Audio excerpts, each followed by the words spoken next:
Hello and welcome everyone. My name is Indegiju Anna Mambola, Communications Officer at African Food Changemakers, and I am thrilled to be your host for today's exciting Sahel Scholars Conference 2024. Whether you're joining us from the morning, afternoon, or evening, we are delighted to have you here with us. On behalf of Sahel Consulting Agriculture and Nutrition Limited, Sahel Capital, and African Food Changemakers, it is a pleasure to welcome you to this special event. I would like to especially welcome and appreciate our guest speakers, partners, entrepreneurs, student participants, and stakeholders from across Africa and the world who have joined us today. We've had over 1,300 participants register for this event, attesting to the importance of the theme of this conference. And I thank each of you for taking the time in your busy schedule to join us today. Before we go ahead, we'd love to connect with you. Kindly introduce yourself in the chat box using this format: your country, your name, institution, or school. Also use the emoji to let us know how excited you are about this conference. As a special treat to our participants, a poll would appear on your screen shortly, and the first 100 students to respond will receive data gifts from us as an appreciation for your participation. I will get us started with the agenda for the event. Starting off, we're going to start with a welcome address, and then we'll move on to our keynote address and a goodwill message, followed by what Sahel is about and the Sahel Scholars Program. And then we'll move on to our Ask Me Anything panel session, then our breakout session. A summary of the breakout session will also follow suit, and the announcement of our pitch winners competition, which I'm particularly excited about, and we would end the event with a vote of thanks. As you know, we have an amazing lineup of speakers for our event today, and we plan to engage you all in various conversations. Throughout the program, you can post or tweet about this event by tagging at Sahel Consult, at Sahel Capital, and at African Food Changemakers using the event hashtag SCC2024 on your social media pages. Before we go ahead, we have a few housekeeping points.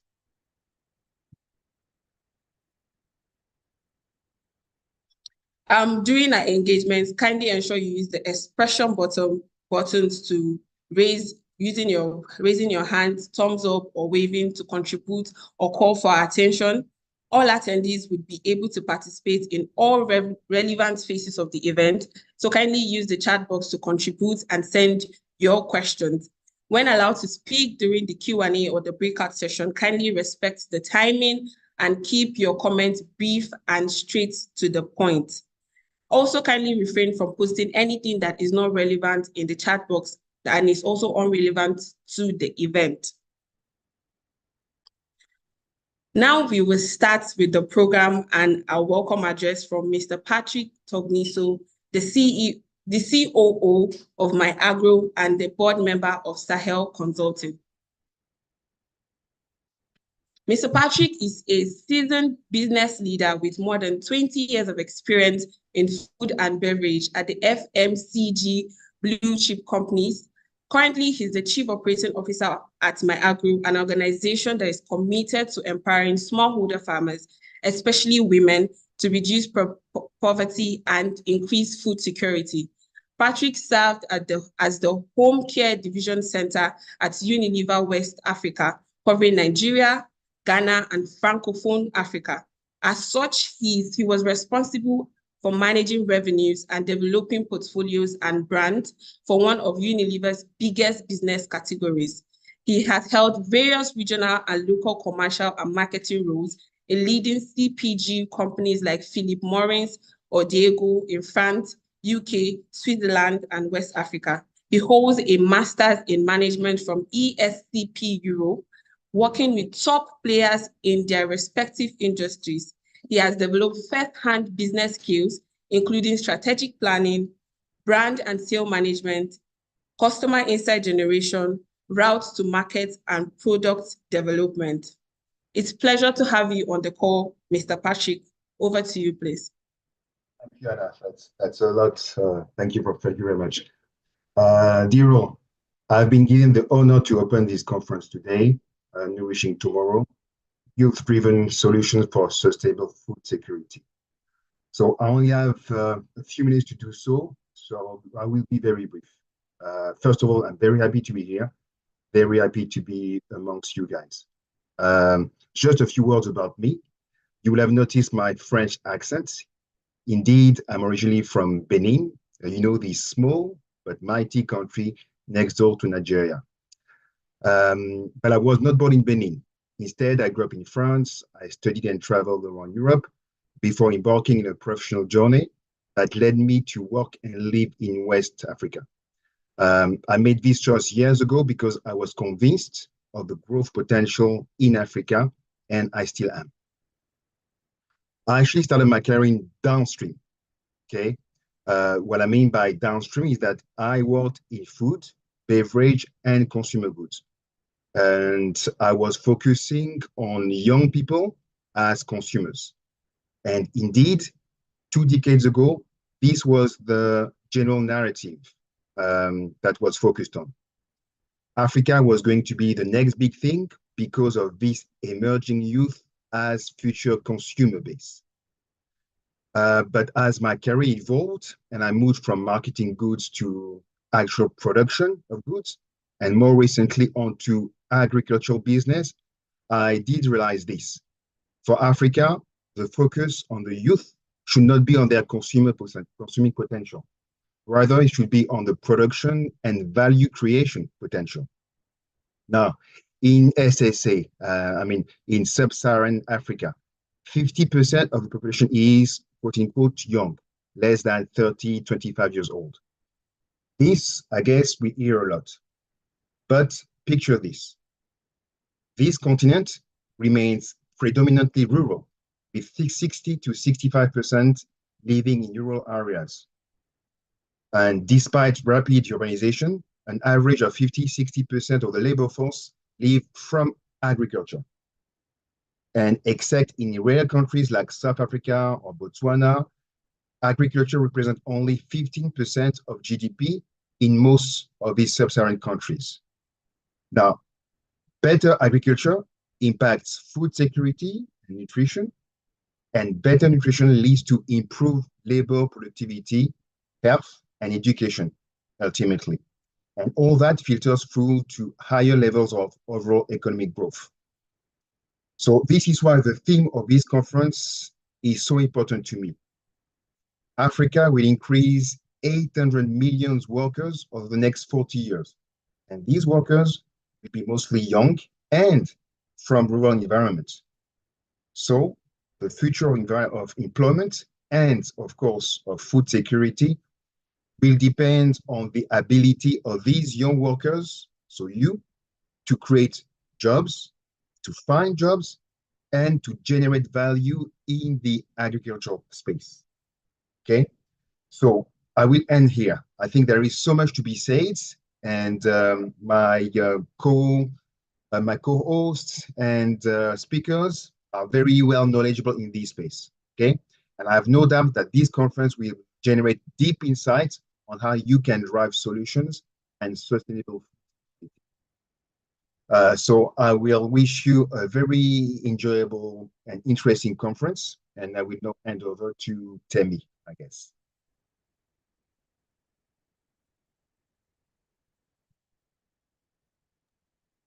Temi?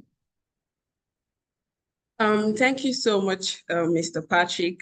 Next, we are delighted to welcome Temi Adegori, the Visionary Managing Partner at Sahel Consulting, as our keynote speaker. Thank you very much. Thanks so much, Patrick, for the very, as usual, very very exciting, very specific words and some of the very key points you've used to drive the point home in terms of the future of African food and nutrition ecosystem. And indeed, that future is even now. I mean, given that the youth on this continent you know, that are already in the forefront of driving many of our conversations and, you know, the food and nutrition security agenda on the continent. So it's a delight, and really appreciate your support, Patrick. Thank you for making the time to join the meeting. And I want to welcome everyone again, standing on the protocol already established. Thank you so much for making the time to join this session today.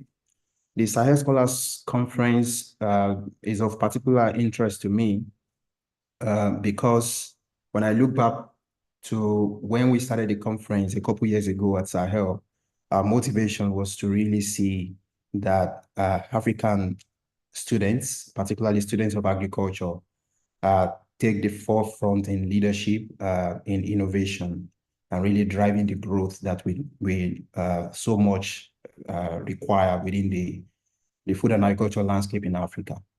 And I must say that I'm really very delighted, very excited, because I would say since 2017, I think that we started this conference, it has continued to really grow in leaps and bounds, and just very excited to see a lot of people join the meeting today. And it's grown from just you know, conducting conferences in a few schools in Nigeria to now an Africa-wide event, which is really exciting. Thank you so much for joining. I have a few slides to use to drive some of my to drive the conversation. Please, can you bring up the slides?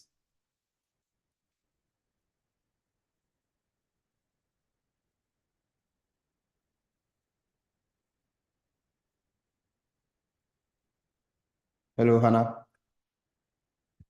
Can you hear me? Yes, I can hear you, Timmy. The slide is up already. Oh, okay.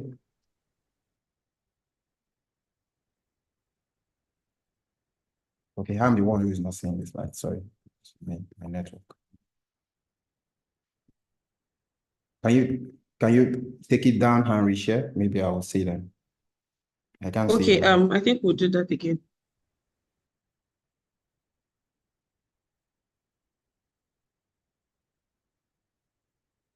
I think a number of people can't see this slide as well.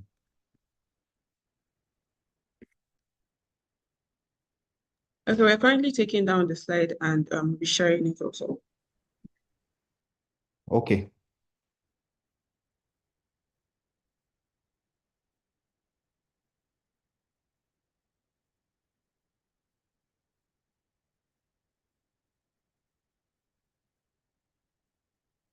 I can start speaking from, okay, so it's coming up now. All right. Thank you so much. So I will start by saying what we already know. Please let me know if you cannot hear me. And I'm saying what we already know because we all know that Africa is naturally endowed for agricultural excellence. There is no doubt about that, and I think everyone all over the world knows that. About 50 to 70% of our population is involved in agriculture. 80% of the food produced in Africa is produced by small-scale producers, and about 60% of the world arable land is here in Africa. So that itself will tell you that across the length and breadth of this continent, it is food and money, as the case may be. And we are leading producers in a number of very important value chains of crops. You can see on the slide, the right-hand side, some of the crops that we actually really lead. Cote d'Ivoire leads in cashew production, in cocoa production. We have the Democratic Republic of Congo as leading producer of plantains. Nigeria is leading cassava production, cowpea production, okra, sorghum. So we have the natural endowment for agricultural excellence. And, you know, it's interesting and also a paradox, you know, because a lot of people love and consume chocolates all over the world, but many of them don't even know that about 70% of the world's cocoa is produced in Africa, you know, particularly West Africa. And many people don't even know that the cola in Coca-Cola is from cola nuts, and cola nuts is mostly produced in West Africa as well.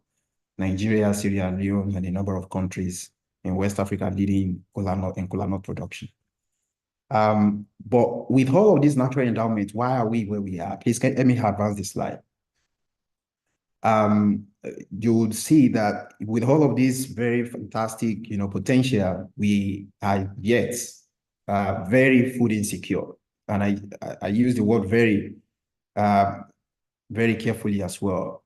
Food insecurity is a major threat to us on the continent. From the 2023 Global Report on Food Security, which was recently launched across several African countries, about 20% of our population today is facing acute food insecurity. If you look at that map, you will see that some countries are almost really bleeding out. Nigeria, Sudan, the Republic of Congo, Ethiopia, you can see them, varying degrees of food insecurity. I was looking at data sometime yesterday, and I realized how tough it is for the average African to be able to, afford to buy food. Just afford to buy food, not even to be able to afford to sustain healthy diets. The difference between just eating and eating well. We're even struggling to eat, talk less eating well. If you look at the food inflation, figures there on the screen, by mid-2024, Malawi and Nigeria are really struggling at 40% food inflation. So in this, how are we going to be able to actually feed ourselves?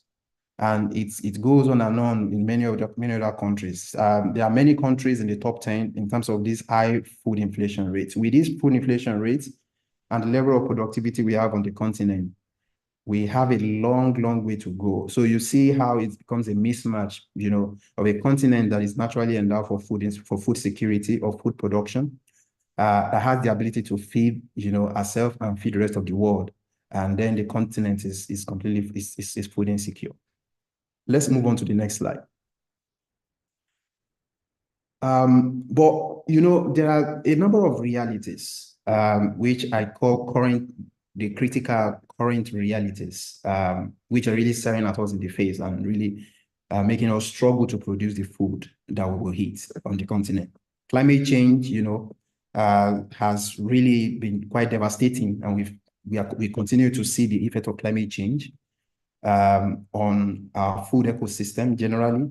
There are lots of regional and global trade dynamics that are not in favor of Africa, and many African countries continue to depend on even imported food, where in many of the countries where we import food from, they are struggling, and because they struggle, we continue to also, face the issues. You can imagine when they have war going on in some other parts of the world, and the war is affecting Africa. Why? Because we depend on them for food.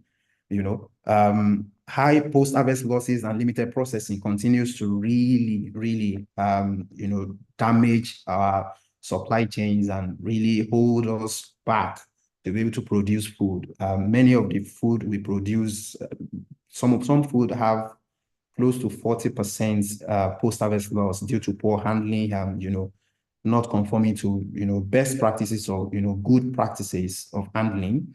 We have limited processing. Many times we struggle to, situate processing, factories or processing activities very close to the places where we produce. So we reduce the issues along the supply chain for food and make food available. Many of our markets are really, not structured well to ensure that food gets to the consumers at the right time. We have issues around infrastructure. We have talent gaps. We have financing issues for small scale producers and for SMEs, food entrepreneurs. The regulatory environment across Africa is really, it's very poor, and our supply chains, our value chains are poorly regulated. We have, gross gender inequality across the various value chains. There are many value chains where we say women play the biggest role along the value chain. If you map it, from farm to fork, you realize that women actually, play almost 60% or 7% of the roles, whereas we have a lot of gender disparity how are we then going to be able to unlock opportunities for ourselves, within the food ecosystem?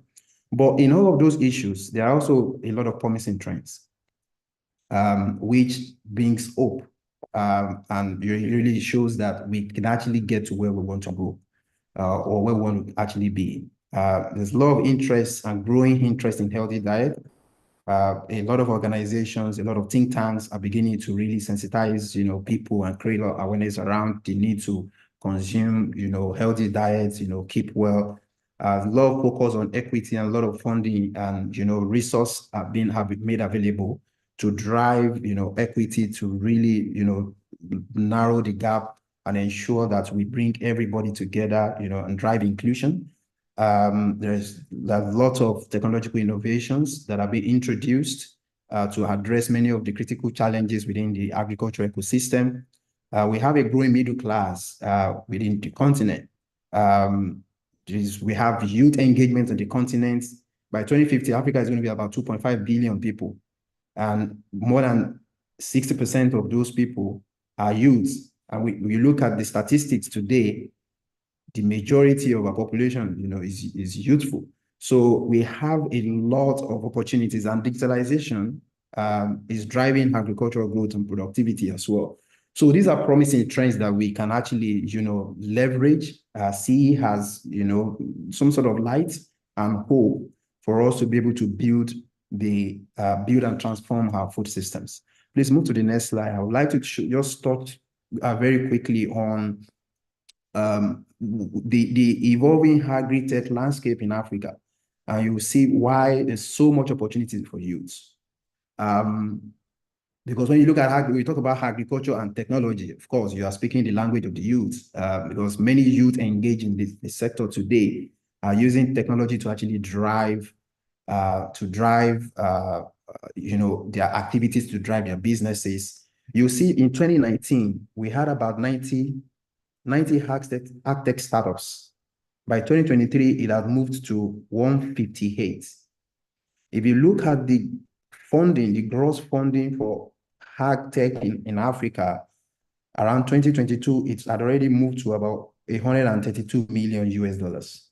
And that is the breakdown across various countries in Africa. So you see there's so much opportunities being presented through technology to African youth to address the myriad of challenges that we have, but we need to do more. Let's move to the next slide and see, some of the, activities of youth. And there are so many, activities. There are quite a number of people on this call. You have a number of speakers today who are not even included here. I decided to bring these people just to show that there are a lot of youth entrepreneurs, young people showing us how things are done, how it should be done. And this shows that we have a lot of hope for the future, of our food ecosystem in Africa. And these young people, these young entrepreneurs are, driving the implementation of several unique, digitally driven business models across the continent, which are really, really solving a lot of challenges. We've seen, Fahad in Tanzania trying to address issues in cashew production, and cashew processing. Extension Africa is using technology to address issues around, agricultural extension system and advisory system in Nigeria. We've seen, young entrepreneurs trying to innovate around, the use of black soldier fly, to really address the issues of waste, but then also trying to use that to really ensure that you have more animal feed and fertilizer for small scale producers. So lots of very unique, business models and opportunities being driven by youth, really. Let's move to the next slide. Just to say on the next slide that we can still do more, even though we have so many engagement in the sector today, but we can still do a lot more. We need more youth entrepreneurs and entrepreneurs who are sitting within organizations. We need more of them in driver's seat. And that's why this conference is very important today. I try to highlight some additional, organizations on that African map just to show what many more young SME organizations are doing across Africa. But we need more youth engagement in financial inclusion. We need to drive more, financial inclusion and ensure that small-scale producers, SMEs have access to financial, digital financial services. So we need more innovation around that. And I believe that African youth can do a lot more in that area. We need advisory services. We need to build market linkages and really structure our markets. We need to manage supply chains much better. And we need macro agri-sector intelligence. We need data, and we need to really leverage, big data. We need to leverage technology to be able to actually ensure that we have access to data. I saw a message flying around in Nigeria in the last couple of days that we have the agri-meteorological institutions providing weather forecast services or they're supposed to be providing weather forecast services to inform the planning of agribusinesses and small-scale producers across the various parts of Nigeria. But they gather this data, but this data don't even get to the last mile. Many farmers still don't know when it's going to rain, when rains will stop, the amount of rainfall to expect, and how to really plan their production and harvesting activities. So we need a lot of innovations around that to be able to ensure that across the length and breadth of the food ecosystem, youth is engaged. Technology is being used to drive a lot of innovations and drive efficiencies and effectiveness. It is until then that we'll be able to unlock the opportunity within our food ecosystem and ensure that we produce the food that we can eat and the food that we can actually possibly export to other countries of the world. Let's go to the last slide. I think that's probably the last slide that I have.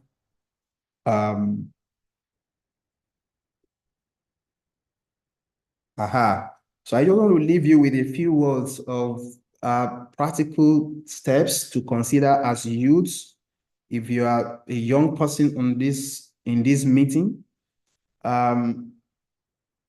you need to build strong partnerships. Whether you already have your own existing business in the sector or you are planning to build a business in the sector, you definitely need to build strong partnerships. Someone once said that you can do everything, but you won't do it well. You need partnerships to fulfill dreams and scale efforts. So build strong partnerships, very important. For all of us, we need to buy proudly African food products. It's very important. The only way we encourage young people, the only way we encourage African entrepreneurs is for us to continue to buy local. You need to find a mentor. It's very important to find a mentor. For you to be able to rise, definitely you need to be able to stand on the shoulder of giants. A mentor is someone who sees more talent and ability in you than you yourself can see in yourself. And they help you bring them out. So definitely you need to find a mentor. Join a vibrant community of youth entrepreneurs, and an ecosystem or a community of entrepreneurs where, they can help you, they can support you. And there are so many incubating organizations. African Food Change Makers is one example.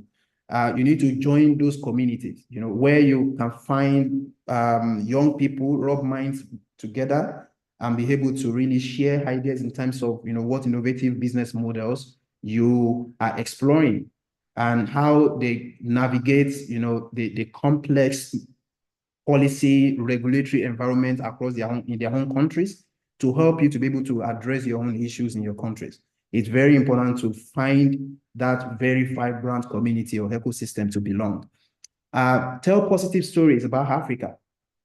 We definitely need to sell ourselves, because the more positive stories we sell about our continent, the more other, regions of the world see us, and that's how they see us. If we say the right things about Africa, they see it.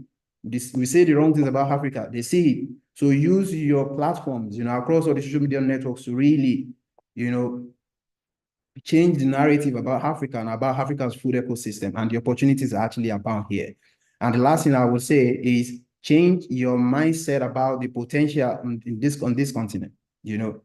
It's huge potential in agriculture and food ecosystem. But with technology, with the right strategies, with the right support systems, we can actually make it work and ensure that we produce food for generations to come. Again, we are going to have about 2.5 billion people by 2025, by 2050. If we're struggling to feed ourselves now, how are we going to be able to really feed that population come 2050? That's the reason we need young people to really come on board. We need young people to take the driver's seat. And let me say this one last thing. If you are in this meeting, you are a government person, you're working within the public sector, prioritize youth-focused policies and prioritize policies that would help to scale the activities of existing agribusinesses. I've shown on some of the slides what many young or youth-led organizations across Africa are doing.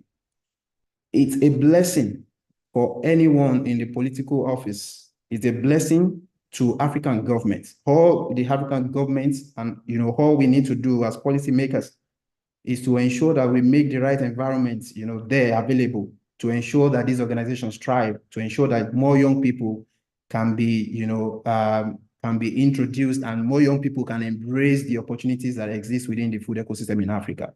So we need our leaders to do more. And if you're here and you're listening and you belong to any policy group or you are even a policymaker yourself, please take this message with you. And I think that's probably the last thing I would say. I thank you all for the opportunity, and I hope that you would listen keenly to the rest of the conversation, and you will take home a lot of nuggets that will be useful for your engagement in the ecosystem. Thank you so much.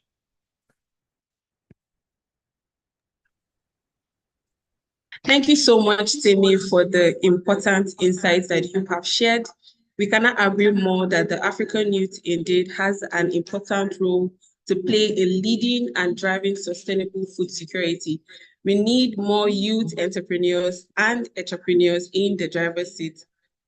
Moving on, it is with great pleasure that I introduce our next esteemed speaker, the Honorable Minister of State for Youth and for Youth Development, Federal Republic of Nigeria, Mr. Ayodele Olawande.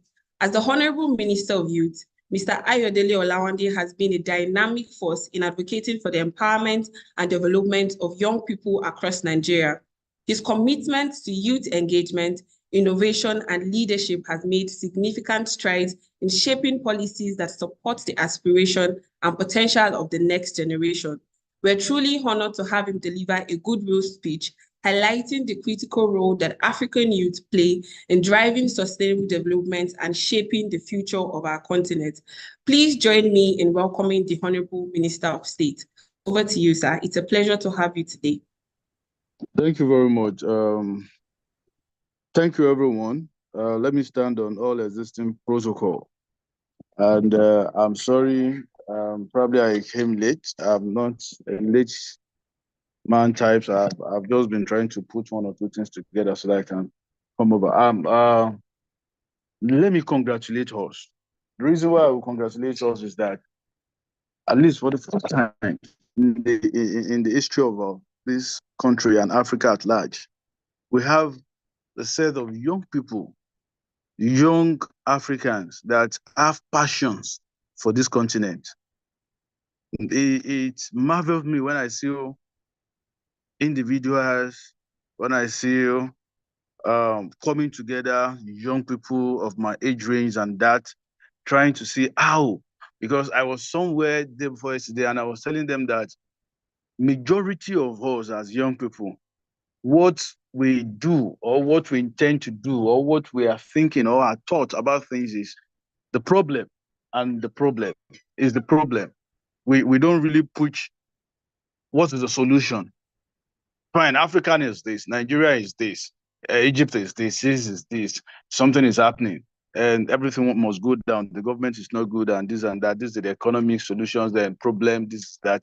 We have not for once sit down and said, come, how can we come together and be a problem solver? Those leaders and African leaders that started the race of this continent then. None of them are old people.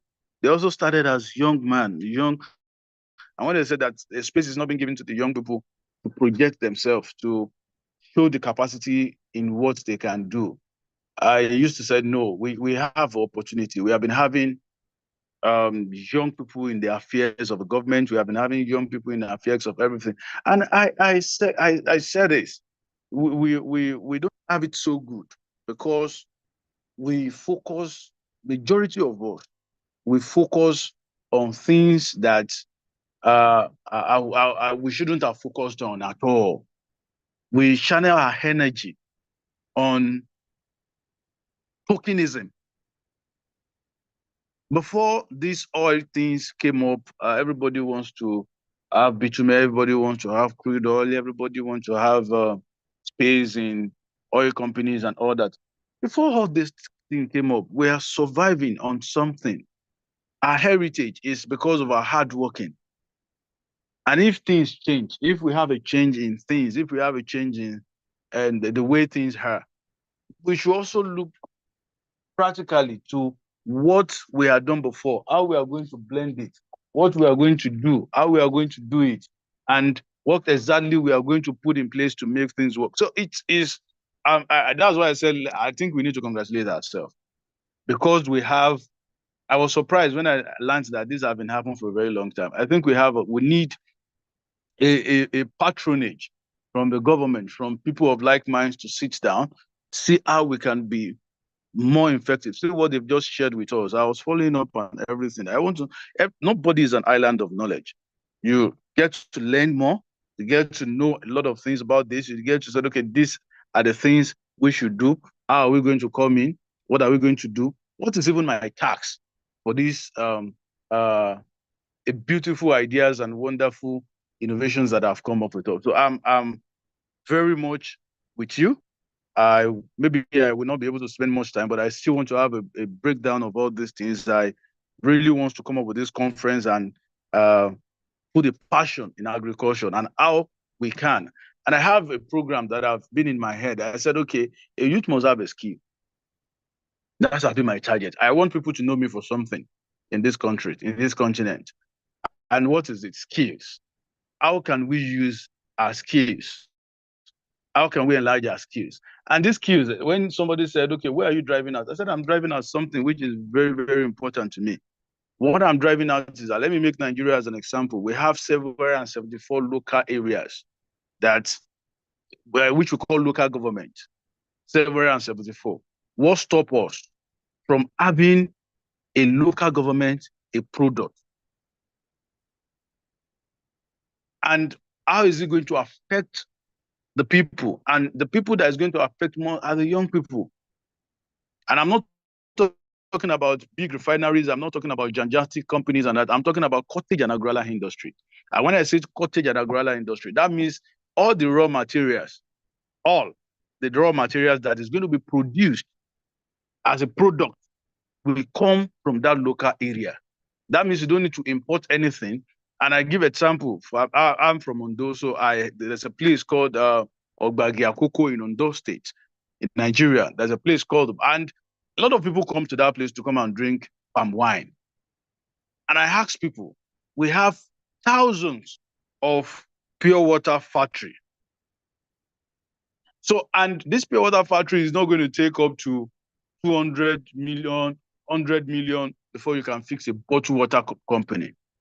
So, and majority of us, there is a drink in our country, which is called Radler. Provincially, everybody will not drink, but majority of the people drinks because they produce it regularly. So what is the content in Radler that is not in the content in palm wine? And I said, okay, why can't we have a palm wine bottling company that this palm wine bottling company just repackage and start bottling the palm wine? And how much is it going to take us to have a cottage industry like that? And secondly, I won't take your time. Secondly, a large number of us traveled all over the place, and you said we have leaves. We have, when you go to China, you see a leaf, and that leaf, when you put it inside the hot water, it is medicinal. it is this, it is that, it is, and I asked them, come, there is a lot of leaves in Africa, millions of leaves in Africa, in this continent. What we need to do is to package it, is to refine it, and is the agricultural concept of it. Put it inside the nylon, put it inside an hot water, maybe it's not going to open. And drink it, maybe it's not going to be here twice. So it is about how we drive our visions and missions about these agricultures. Is it just because we are talking about cassava? It works in line with every way. So I'm very, very, very much passionate about this. And I will still probably move further and also learn more and also listen before I go on other events or other things like that. And also shared, I won't mind if I'm part of this fully, not just as a goodwill message or whatever. I want to be part of it fully so that I can even know how I can come in the universities, how to encourage, how to do a lot of things, how to come up with, tell our guys, our students, my brothers and sisters, how we can channel to those that need this themselves, not because of politics, not because of power, not because of position. I want us to change. I want to change one orientation that you don't need to need me before you get some things in agriculture. These are the kind of things we need. Food security, and these are the kind of brain we need to set up and project it to the government and tell Mr. President. And that is where people like us are here. We need to listen to ourselves. We need to. I'm even ready to come to some of those schools and let's say, okay, what are the things? What are the problems? These are the problems. Okay, let's sit down and talk about the solution. I'm ready to present it, and I'm ready to be who can serve and also be proud of the African that we are. Thank you, and God bless you. Thank you so much, Honorable Minister. We cannot agree with you more that skill acquisition is important to youth development and nation building, and we look forward to working with you on this initiative. Next, we're excited to welcome Father Godfrey Nzamujo, the founder and director of the Songhai Center, as our guest speaker. Father Godfrey was born in Kano, Nigeria in 1949. He obtained his BA in modern philosophy and mathematics, his MA in theology, and PhD in economic philosophy. He further obtained a higher diploma in systems engineering, as well as an MSc in electrical engineering at Loyola Marymount University, Los Angeles, California, a PhD in electrical engineering and computer service from the University of California, and a PhD again in management science at the International Institute of Advanced Studies. Father is the founder and director of Songhai Center, Republic of Benin, since 1984. Prior to that, he was a research fellow, presenter at the University of California, associate pastor at St. Nicholas Catholic Church, Laguna Hills, California, and assistant professor of engineering at Loyola Marymount University, California. Father is a renowned leader in sustainable agriculture and is deeply passionate about youth participation in agriculture, especially in Africa. Through his work, he has empowered countless young people to take charge of their futures by building sustainable and successful agribusinesses across Africa. He will be delivering a presentation on building youth-led agribusinesses in Africa, sharing his insights and experiences. Father, it is an absolute delight to have you join us today. Over to you, please.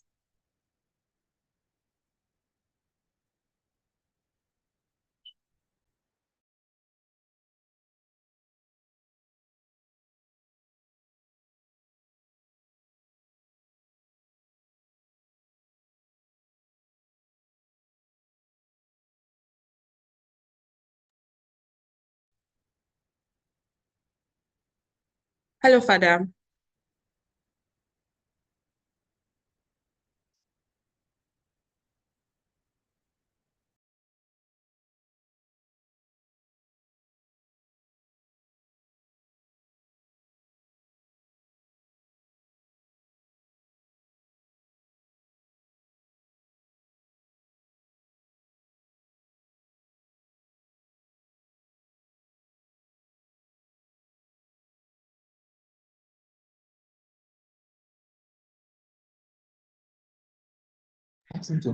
I guess Father is probably having network challenges from his end. Let's give him a few seconds to sort that out.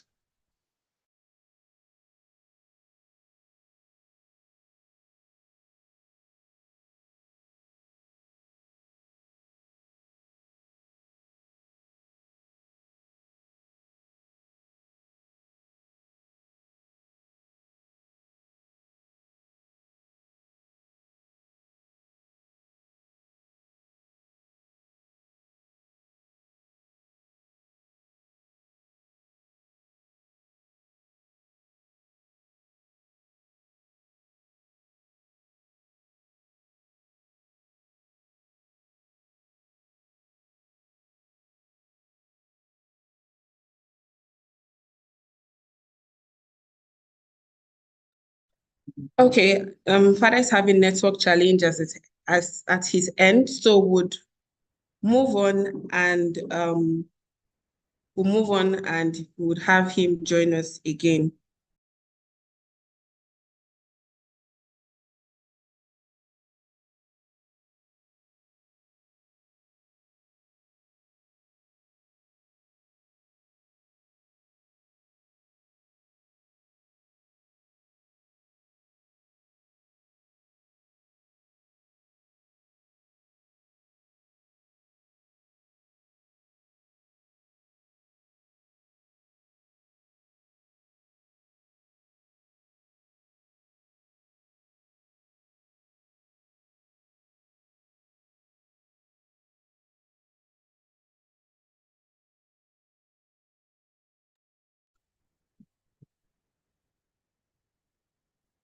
Okay, moving on, I'm thrilled to introduce to you one of the driving forces behind the impactful work at Sahel Consulting. Helen Okoti is not just a senior program analyst at Sahel. She's a passionate enthusiast, development enthusiast with over 5 years of experience in community development center. Currently, she plays a pivotal role in the Advancing Local Dairy Development in Nigeria project, ALDIN, where she is instrumental to crafting strategies and implementing programs and engaging with stakeholders to drive innovative solutions. Today, Helen would give us an in-depth look at Sahel Group, the companies behind this conference, and the incredible work they are doing in the agricultural landscape. It will be followed by a short documentary that provides insight into the Sahel Scholars Program, the very purpose for which we are gathered here today. Over to you, Helen. Thank you so much, and welcome again, everyone. We're truly excited to have you join us today for this important event. I will be briefly introducing Sahel Consulting, the African Food Change Makers, and the three companies, the African Food Change Makers, the three companies behind the Sahel Scholars Conference. We recognize that we have an African-wide audience today, so I'll be providing some additional details on our work and also the background on the Sahel Scholars Conference. The slide, please. The slide, please.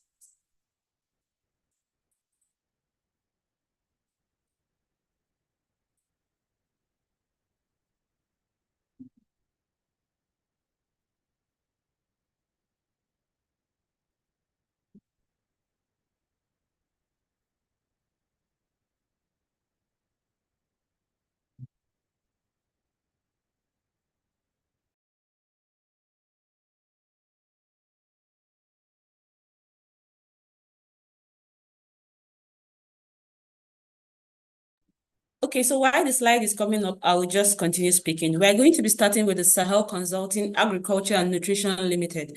We are a management consulting firm that works across Africa to transform the agriculture and the nutrition landscape.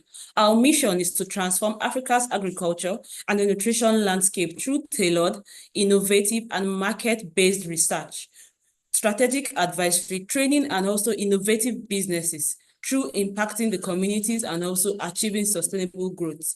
Our core services include policy consulting, advisory services, conducting in-depth market research on key value chain, launching innovative ecosystem solutions, and providing capacity building, where we partner with government agencies, private sector companies, and leading international development organizations in the provision of these services, just to promote sustainable agricultural development across Africa.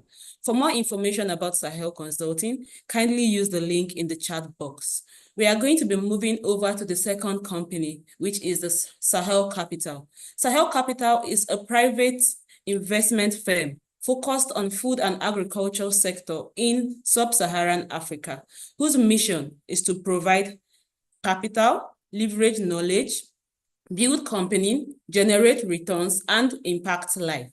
Sahel Capital has a range of portfolio companies located across various states in Nigeria, and they have invested in over 15 sectors, impacted 45,000 farmers, and reached over 270,000 beneficiaries. Sahel Capital is focused on developing agriculture sector through its investment and work with a range of local and international partners to achieve this. Our work in the landscape contributes directly to the UN Sustainable Development Goals, as indicated in this slide. For more information about Sahel Capital, kindly use the link in the chat box. And we'll be moving over to the third company, which is the African Food Changemakers.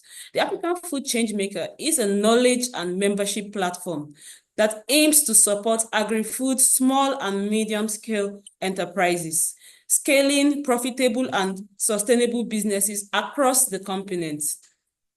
Agribusiness SME across the continent often struggle with access to markets, with funding, and with advertising. With African Food Changemaker, it helps to bridge this gap and provides a one-stop hub for these entrepreneurs to access resources aimed at helping to build their businesses. This also helps to transform their community and ensures that over time, the African component will be food secure and become a net exporter of food to the world. The African Food Changemaker does this through three components. The first is the membership portal, which is aimed at building a community of agripreneurs as well as agricultural enthusiasts. The second is the knowledge and the capacity building initiative, which it achieves via workshops and training, while the third is the robust resource hub. The African Food Changemaker has members across 38 African countries and provides critical resources, including e-learning, events, technology, and talent to over 145,000 entrepreneurs and agri enthusiasts across. And all these are needed to launch and to scale resilient agribusiness. If you are an African agri-food entrepreneur, please use the link in the chat box to join the African Food Changemakers communities, where you will have access to a lot of information. And next, we'll be moving over to the next slide. Next slide, please. As a group, we are committed to giving back to the communities around us, and we do this through our corporate shared values. For us, corporate shared value means implementing programs that build individual capacity and advance social conditions in communities around us. It means partnering with organizations and to undertake programs that solve societal needs, and this includes areas in underserved and vulnerable population. Each year, we implement capacity building and humanitarian projects to create sustainable value in the communities around us. Our mission through the Corporate Shared Value Project is to create sustainable values through strategic investment, partnerships, and philanthropy. There are two critical programs under our corporate shared value. We have the first, which is the Community Empowerment Program, and the next, which is the Sahel Scholars Program. Our Community Development Program aims to impact communities by implementing humanitarian projects, and this cuts across areas of impact such as education, health, and environment. While the documentary, which is going to be playing shortly, will tell us more about the Sahel Scholars Program. Please, let's look out for the documentary.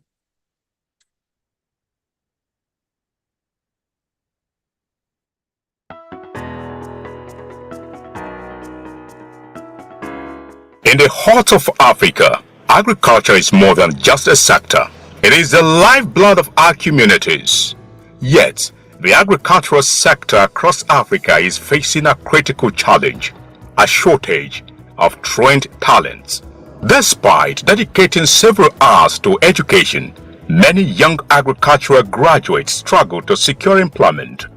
This sobering reality is underscored by the fact that the youth unemployment rate in Africa is estimated at about 60%, which translates to a substantial number of African graduates struggling to secure employment post-graduation. The heart of this issue lies in the lack of experience, practical training, connections, mentorship, and confidence among young agricultural graduates. The prevailing perception that agricultural careers are unprofitable and limited exposure to opportunities dissuades many youth from pursuing a path in this sector. As an agricultural graduate, studying agriculture was quite daunting for me. So I would say that as much as possible, the courses in the classroom, although prepared me, gave me the background, but it didn't really provide enough experience for me to make a decision. Recognizing these challenges, 3 visionary organizations came together with a shared goal to empower the next generation of agricultural and nutrition leaders. Thus, the Sahel Scholars Program was born, a collaborative initiative by Sahel Consulting, Sahel Capital, and African Food Change Makers. Since the inception in 2017, the Sahel Scholars Program has been a beacon of hope and opportunity for young scholars. Through scholarships, conferences, mentorships, and internships, the program has reached over 5,000 students, equipping them with the necessary skills, both practical insights and the emerging trend needed to thrive in the agriculture and nutrition-related field. The program's impact extends beyond individual achievements. By engaging top-performing scholars in 4-week internships at our offices in Lagos and Abuja, we ensure they gain hands-on experience and the opportunity to apply for their academic knowledge in real-world settings. Being a Sahel scholar is more than just an internship.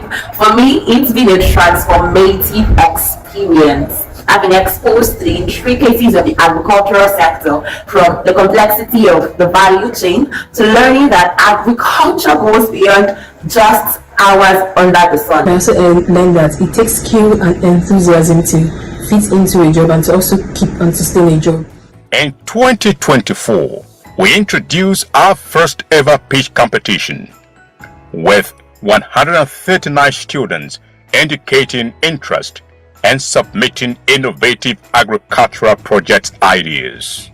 This initiative showcased the ingenuity of African youth and foster a spirit of entrepreneurship and innovation among the participants.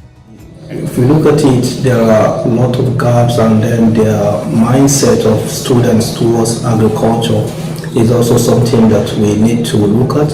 So I think it's paramount or important that we invest more in the mindset of the young talents that we have in the faculties of agriculture all across the country. So one of the joys I derive from being a HR professional is the interaction that I have with talents all over the world. But you know, with some of these interactions, especially in the agriculture space, when you ask, oh, you studied agriculture, this is good. This is good. I said, well, that's not what I asked to study in the university. That was what I was given. So we get to have a lot of that. But also on the other side, we get to hear, my parents were into agriculture. They're my mentors. I feel that there's a lot we can do in the agricultural space. So what am I saying? I'm saying that we need talents that are really passionate about the agricultural space. And that's what we are trying to also achieve with our Sahel Scholars Program.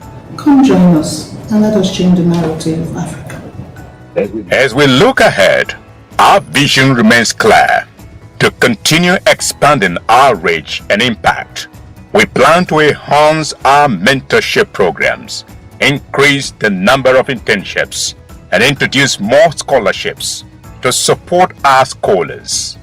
Our ultimate goal is cultivating a new generation of leaders who will drive sustainable growth and innovation in Africa's agricultural sector.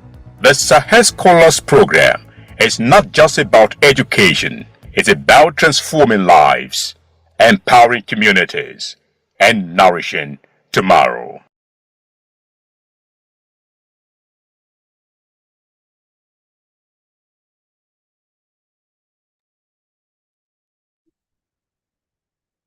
Thank you, Helen. We appreciate the great work that the Sahel program is doing to support young scholars. And we encourage agri-food entrepreneurs and interested participants on the call to join the AFC Hub to connect with the African food change makers community. And also we invite you to check out the Sahel website to see how best you can benefit from our numerous initiatives. Please, you would find the link in the chat box. We'll be moving back, we'll be backtracking, and I can already see Father is ready and on the call. It's exciting and we're delighted to have you on the call, Father. Over to you, please. Okay, could you please send up the PowerPoint, please? Share the PowerPoint. Yes, the PowerPoint is up. Yes, okay. It's not yet here, so before the PowerPoint gets up, so save some time. Very, very good. And it's very, very important for us to really know.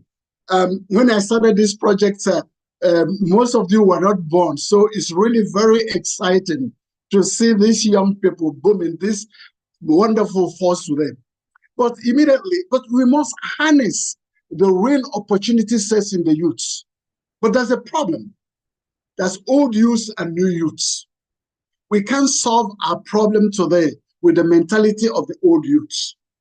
So we must deconstruct those mentalities, ways of thinking, ways of doing things, and then reconstruct our minds with a new vision. This is going to be when the young people will become effective.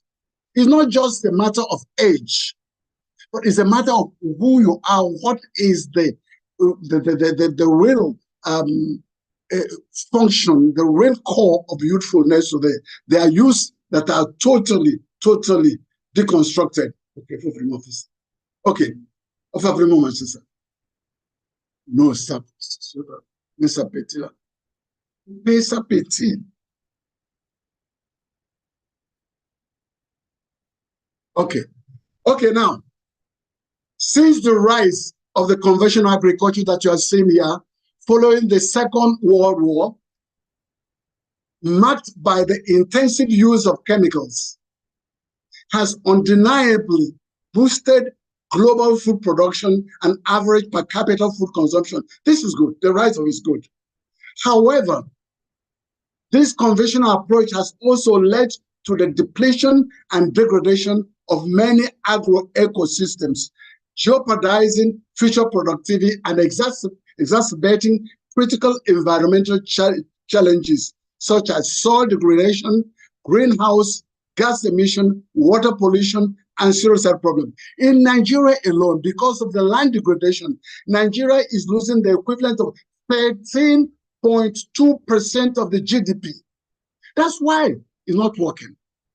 But if we really change the way, change the new system with a new regenerative agriculture, it's going to cost us only 1.something%. So despite these advancements, the agricultural model has failed to significantly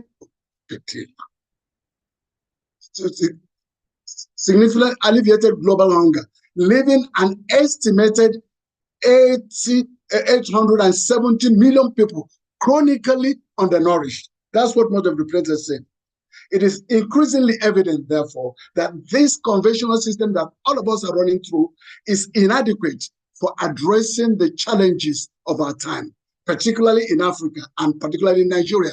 Therefore, we almost say that business as usual is no longer a viable option. We must abandon and change. Next one. Next. Next, please. The current disheartening socioeconomic situation will likely worsen if we continue to navigate with the old mindset, with the old map.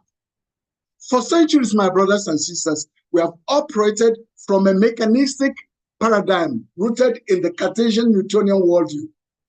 However, this wrong map we have been following in most of our technologies is no longer sufficient for the challenges we face today. This is critical. So we must therefore embrace a new worldview for a sustainable future. This is the key point. And the young people must find it out, embrace it, and change. That's what I call deconstruction. The challenge, therefore, for us today, the new way, is for us to build a new social and material infrastructure, physical infrastructure that align with the emerging worldview. I mean, it's social infrastructure, that's human resource development, our way of thinking, our culture, and also the new infrastructure, physical infrastructure that align with a new emerging worldview. What does that mean? That means we must build new institutional frameworks, develop new sustainable tools, that's new technologies, we call them sustainable technologies, and cultivate this is a key point now, a radical mass of human resource equipped with a new right vision, values, and operational capacities to guide us through this difficult and challenging period in our history. This, my brothers and sisters, is what we are doing for the past 40 years. We call it the Songa Initiative. Next one. Next slide, please. Next slide, please. Okay. If you look at these brothers and sisters on the left-hand side, the arable land per capita is diminishing. In the next few months, will be billions of people in Africa, diminishing per capita. So it's a serious problem today, because on the right-hand side, the population is mounting. If you look at this, it's a time bomb tomorrow if we don't do something. So what are we going to do? So we got to, even though the land is getting smaller, there's no problem. We can unleash the power of our biological capital through sciences now to make sure that the soil is regenerative enough to keep on feeding this growing population. This is the challenge of tomorrow. This is where technology, a job employment is going to come tomorrow. This is really a wonderful thing. So we shouldn't be afraid. Next slide. Next slide, please. Yes. So, but now, even with these problems here, with a different mindset, these challenges we've been talking about can become unbelievable opportunity sets. So, what I'm going to present to you. So, brothers and sisters, young African youth, let's keep calm and innovate. So, innovation is the key word. Next slide. Next slide, please. A new paradigm for sustainable agriculture must be sought for, therefore, that's a new way out, as a new compass. We have been guided by this new paradigm, sustainable paradigm. The Songa Initiative is emerged as a response to this pressing needs by striving to develop and implement a new food and agricultural system that effectively and efficiently harness our planet's environmental capital in a sustainable manner. This is where we are going. This is what I'm going to share with you today. The goal of the Songa Initiative is to produce more and better quality of food for a growing population, while simultaneously, at the same time, protecting and enhancing our natural resources for tomorrow. We cannot burn our tomorrow today. We have to live our future. So therefore, we must go on this regenerative agriculture which are producing. If we do it right, this new agriculture can become a weapon of mass construction, a weapon of job creation. This is a new way. And you got to know that don't go back on the old technology. When you talk about technology, the key of technology tomorrow is going to be new economy. It's going to be 3 pillars. First one, the biological sciences, where we unlock the capacity and let the wealth of environmental capital. Secondly, renewable energy everywhere. And third, IT to boost them. So many people are making mistake about IT and technology. It must not be based on the old one. The new technology must be on the biological sciences or the energy type of thing. The way it's being done today is not productive. So we must retool our whole technology to be more to dance with nature. So the Sangha regenerative agricultural model champions a genuine greening of agriculture by adopting an eco-based approach.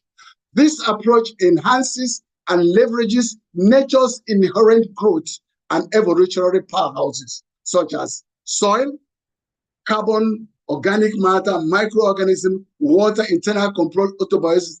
This is what is happening. This is the biological sciences. We must direct our studies and energy into this to unlock the capacity of our environmental capital. This is the way to change the whole dynamics here. Next slide, please. Next slide. Next slide. Yes. You see, what they're doing now, the cornerstone of what they're doing as Songhai is what they call 4 for 1,000, to build carbon sequestration from the air everywhere.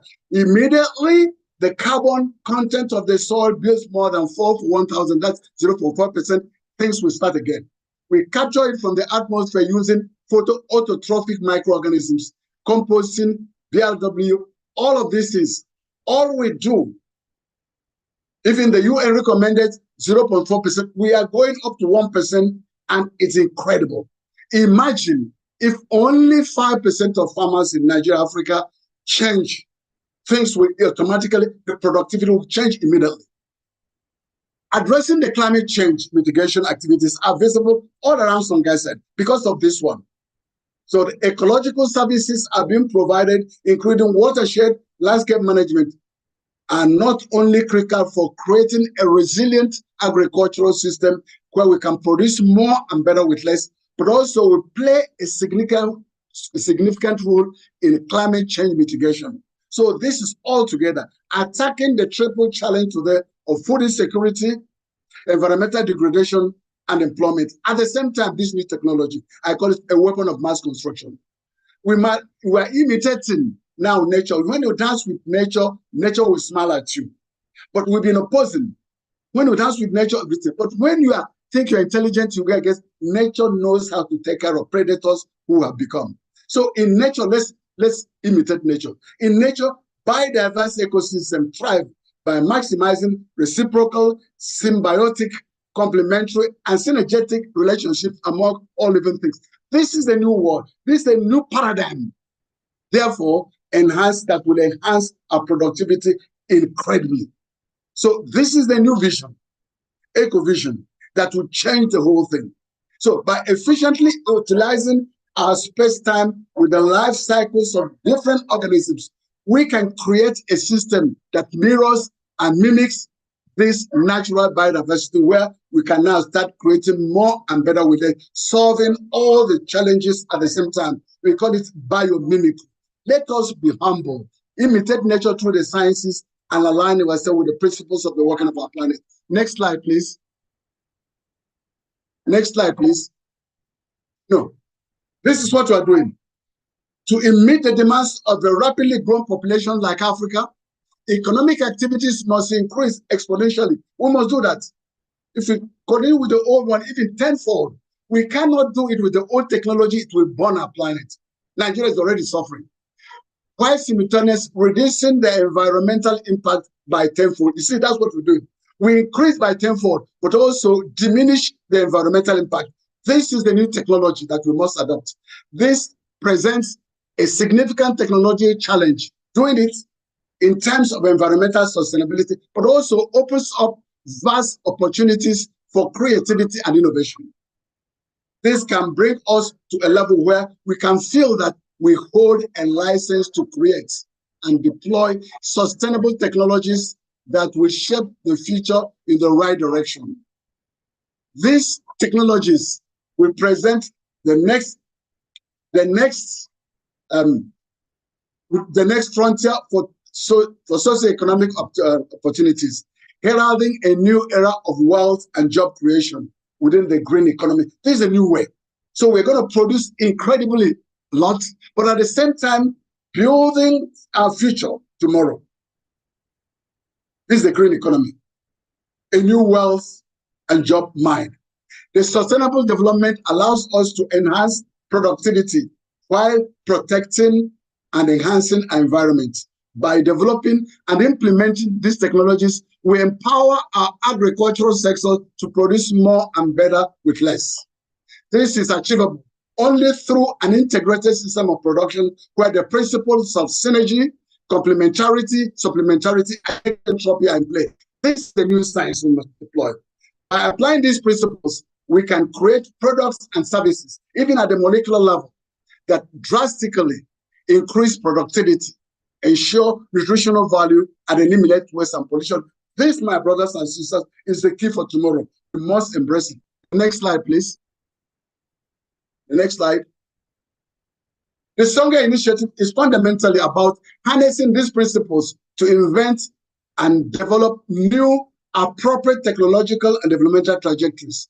It is an integrated development system that organically creates dynamic forward and backward linkages and synergies between agriculture, industry, and services, all within this community. The Minister of Agriculture, Minister of Youth, talked about making the local area, the community, become the landing place of development, where primary production, agriculture, industry, and services is the same thing. This is what Songa is going to, an integrated system within the same thing, all of them working together. It is this new agriculture is multidimensional, multifunctional agriculture. That's what the ProDive make agriculture changing from the old one. It's going to be multidimensional, multifunctional agriculture that will solve a problem. Songa is committed to harnessing the regenerative forces of nature to develop a multidimensional and multifunctional agriculture. This approach will foster positive cycles and pathways by producing enough food with qualities that promote healthy living, healthy aging, and disease prevention. Not instead of eating food, you go to the doctor, go to the hospital. Good food is good medicine is good food. This new agriculture will enhance the environment, that is the soil, food web, soil structure, all of them be at the same time. To build sustainability and biodiversity, this new agriculture will produce raw materials for agro-industry within the same community by supplying feedstock for renewable energy to creating employment opportunities, particularly for youth and women. This is the new agriculture. I call it, if we do it right, this agriculture, this new agriculture for the youth will become a weapon of mass construction. We've heard about weapon of mass destruction. Now, this is what it's doing. There's no waste. The waste from one section is an input to another one. All the waste from the two sections are used to grow energy, and the energy goes back again to power the system.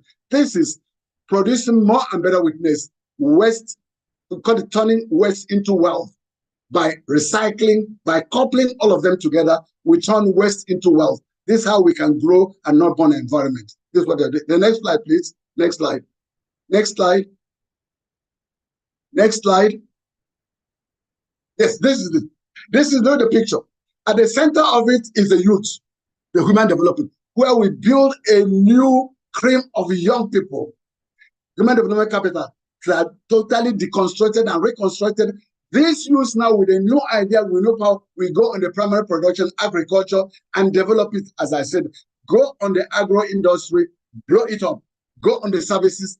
All of them constitute the new ecosystem that will change all what we are doing here. All of us must be doing, particularly what the Minister of Youth said about it. Let every community have this integrated from primary production agriculture, secondary production agro-industry, services. This is what is great wealth and change the whole things. And the whole rural areas will become powerful. The whole Africa will blow up again. Next one. Next slide. Next slide. Now, this is it. The merit of this development strategy, brothers and sisters, this is my last slide, is a development strategy grounded in this type of agriculture. Is not only safe, affordable, high-yielding, high-quality, and sustainable, but also addresses unemployment and environmental challenges in both rural and urban areas. It builds a strong foundation for an inclusive and broad-based economy. One of the major value propositions of this approach is its ability to break the vicious circle of poverty, which you're experiencing everywhere today. Everybody talked about, not by just talking, but by developing an integrated farming system based on low inputs, low-cost inputs, and recycling byproducts and waste through the deployment of microorganisms. With these ideas, we can counter the scarcity syndrome we see in Nigeria everywhere. Food trade. We can easily, that's what we did in the Songhai, that underpins socio-economic conflict. Look at all the disturbance in Nigeria and Africa. We can easily, instead of talking, making noise, let's go about it. For us at Songhai, therefore, sustainability is more than just wise application of science and technology for the benefit of humanity. It is a mental framework, a worldview, a disposition, a way of life. Sustainable technologies coupled with the right vision and worldview are the fundamental resources we need to respond to the challenges of poverty, food security, demographic transition, youth unemployment, and environmental crisis, all of which are focal points of the UN Sustainable Goal 10. Thank you very much. Thank you so much, Father, for this amazing presentation on youth-led agribusinesses in Africa. I am certain the youth on the call are energized and also pumped up to take agribusinesses to the next level. Now we would deep dive and critically examine youth-driven solutions for sustainable food security in the landscape. And we have assembled astonishing groups of speakers to share their wealth of experiences and knowledge. I would hand over to the moderator of this session, Wisdom Ezechi, program analyst at Sahel Consulting, to introduce each of our speakers before we dive right in. Wisdom is a research enthusiast with a burning passion for transforming Africa's agricultural sector. His dedication to youth leadership is evident as he is a fellow of the prestigious Young African Leaders Initiative Regional Leadership Center and a proud Sahel scholar. In the meantime, please remember to always drop your questions in the chat box and it will be brought up to our speakers. Over to you, Wisdom. Thank you so much, Anna, and welcome everyone once again. Good afternoon, and welcome to yet another important segment for the Sahel Scholars Conference 2024. I'm sure that we are all energized and we already taking up a lot of lessons and insights to go out there to change Africa. Thank you once again for staying put, and please keep the conversations going on in the comment section and the chat box. So first, we have experts, finance experts across Africa that we've lined up here. And in fact, if you're meant to talk to these people directly, you will pay a lot. But at the Sahel Scholars Conference 2024, you speak with them directly free of charge. And first on our list is Samson Obele, and he's going to be speaking to us for 5 minutes, and where you have the opportunity to ask any question, and that will be after the speakers must have gone round. So Samson, we call him a wizard farmer. In fact, Samson is doing wonders in the agri landscape. He's a pioneer in the field of agriculture. He's a visionary leader who uses technology to turn things around and to grow food. He is the one that we can attribute to be someone that plants on the air. You can imagine that. So Samson is really committed to sharing his knowledge and expertise with others. And here we have Samson to speak to us. Samson Obele, please be on the call. Over to you.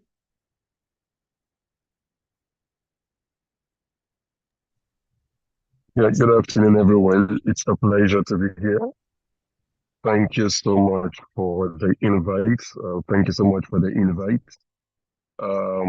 I would think so that it doesn't, I won't bore us out. I would simply say that as young people in the agricultural space, it's important that we are able to find our own niche. I would always tell young people, at the very beginning, focus on one thing. Don't try to do everything at the beginning. Just focus on one thing. Give your all to that one thing. Give it 4 or 5 years just to that one thing. If you continually focus on that thing, over time, when you start making it out of that single thing, you can always diversify your funds into every other thing you want to do. But first, start with one thing. Start with a niche. And the easiest way to find a niche, I know people talking about, oh, find a passion and all of that. But like I always tell my guys, whatever passion you have that is not putting money or food on the table, what you just have is a glorified hobby. So find an opportunity, find a pain around you, try to solve that pain. try to help people solve a pain. In solving that pain, that is where you're going to start creating your niche and making your money. Regardless of how little it might look, start from there, and with time, you would be able to grow that business. That is one. Number two, in whatever it is that you want to build, always think succession. So don't just think about the here and now. Think of what would this be in 10 years, in 20 years, in 30 years? What do I need to put in place to ensure that when I am too weak to walk, I can transfer this system to the next generation and they can continue the work beyond the place that I have stopped. So it's not just about focusing on one thing, have a plan, have a strategy, and create a succession plan so that you can move it up to other people. Thank you so much.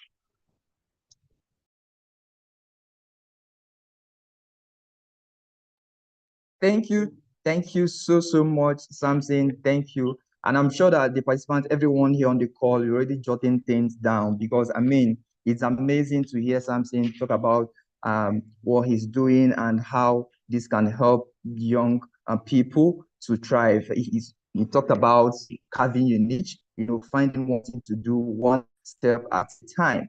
And I'm sure we already have something in our mind to ask Samson. Please keep it there on the chat box. So some people already on the chat box are engaging. I love that.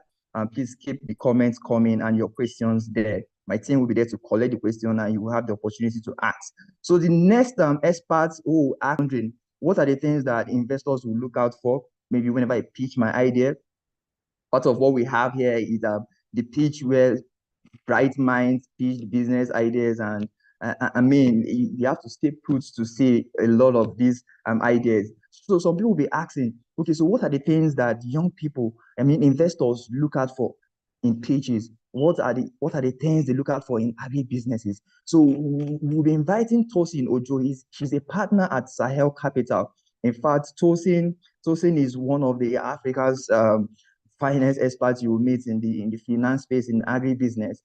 She's a partner at Sahel Capital Agribusiness Managers Limited, and the sister company to Sahel Consulting, which is hosting the Sahel Scholars Conference 2024.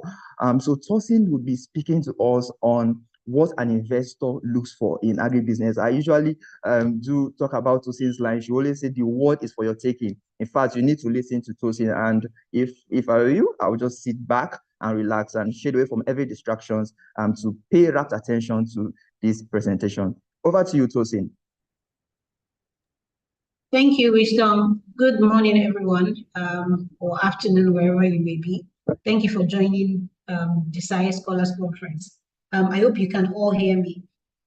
We have just 5 minutes to talk about this part, so I'll move straight to the topic of this conversation, and hopefully there will be more questions that will come through in the Q&A session. So I think if you move to the next slide, this part is really about what do investors look for in agribusinesses, right? I think first and foremost, when you hear the word investor or investing, it's really what it means is that people are going to be putting money down into your business, into a venture. And when people are putting money down, the first thing they look for is return. So what return means is that if I give you money, I want to get profit. I want to get the money that I've given you back over a period of time with some increase on that money. So that's what we call return. So if I invest 1 million naira, maybe in 2 or 3 years, I expect that I should be able to realize or have maybe 1.2 million naira directly or indirectly in terms of value in that business. So that's the first thing investors look for. All investors look for returns, because if there are no returns, then financial investments are not sustainable. And if financial investments are not sustainable, then eventually we're going to come to sort of like an end, so to say, to capital, because there's a finite amount of capital at every given point in the world. As I speak right now, we can estimate the total amount of capital that exists in the world. So capital is finite, and for us to continuously have capital to invest, there must be return on the capital that has been deployed.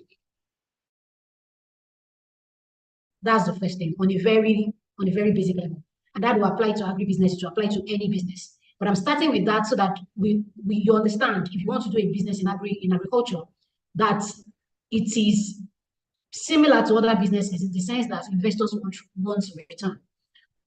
In addition to many other things that make agribusinesses attractive. And of course, what are the other things that make it attractive? We talked about some investors also look for the impacts they can have, because that's the agriculture sector by nature can generate a lot of impact in the form of food security, impact in the form of creating jobs, impact in the form of climate adaptation, some of the things that we've heard previously. And we can speak a bit more to that. I think, like I said, in the question and answer session, we will speak more. But there's one more thing I want to talk about quickly. We'll move to the next slide about what investors look for. So we talk about what investors want. So how do they gauge it? Next slide, please. How do they gauge these things when they interact with different entrepreneurs? The first thing is you must have a very solid knowledge of what you want to do. Agriculture, because it has a low barrier to entry, fairly speaking, in this part of the world, a lot of people tend to see it as a sector that they can just go into, and they really don't understand sometimes the complexity or the amount of expertise or knowledge that is required to be a successful entrepreneur in that sector. Amidst so many other things that I've mentioned there, one of the things I want to emphasize is strong knowledge. Agriculture is very complex. We use the word agriculture to describe everything in the agriculture space, in the crop production, livestock, and the business of it, But from value chain to value chain, it's very different. The sort of knowledge and expertise you need to have to be successful in any value chain you pick is almost as complex as what you have to do if I'll use oil and gas as an example. But people don't tend to give it the same level of seriousness on a general level as oil and gas, for example, because the barrier to entry is low. But if you don't give it that level of seriousness to understand the depth, to have in-depth expertise and knowledge as an entrepreneur, then you reduce your chance of making returns for your investor. And then it goes back to the first thing I've said, that the reason investors want to invest, what they want is to get returns. I think I'll end there. I'll stop there, and then we can take further questions during. We can take more questions. During Q&A. Thank you. Thank you so much, Tosin. Thank you. That was terrific. What investors look out for in agribusiness, talking about one, that investors need return. If you are going into business, you need to have that in mind, that the end point is to make profit. The end point is to have your return. And secondly, it's about the impact on food security, impact on even on humans. That's talking about job creation. In fact, this is fantastic. Thank you so much, Tosin. And I'm sure that a lot of questions are bubbling in our minds, and we see the questions coming. Please keep pushing the questions, and they are here to entertain the questions. So the next is Chantal De Bruin from South Africa. Chantal is an accomplished social and healthcare entrepreneur, transforming agribusiness industry through innovative venture, Buttercup Farmhouse. I don't know how many of us have heard about Buttercup Farmhouse. Yes, she's here with us. So her impressive journey has been shaped by participation in esteemed national and international entrepreneurship development programs, which has enabled her to establish the Buttercup Farmhouse brand and gain global recognition. Chantal will be responding to our questions, bordering around how she came up with Buttercup Farmhouse and anything we want to ask her as you. Chantal, over to you.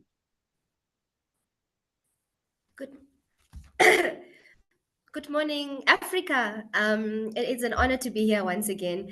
And yes, as you've heard, my name is Chantal from Buttercup Farmhouse, and we are all the way in South Africa in a city called Bloemfontein.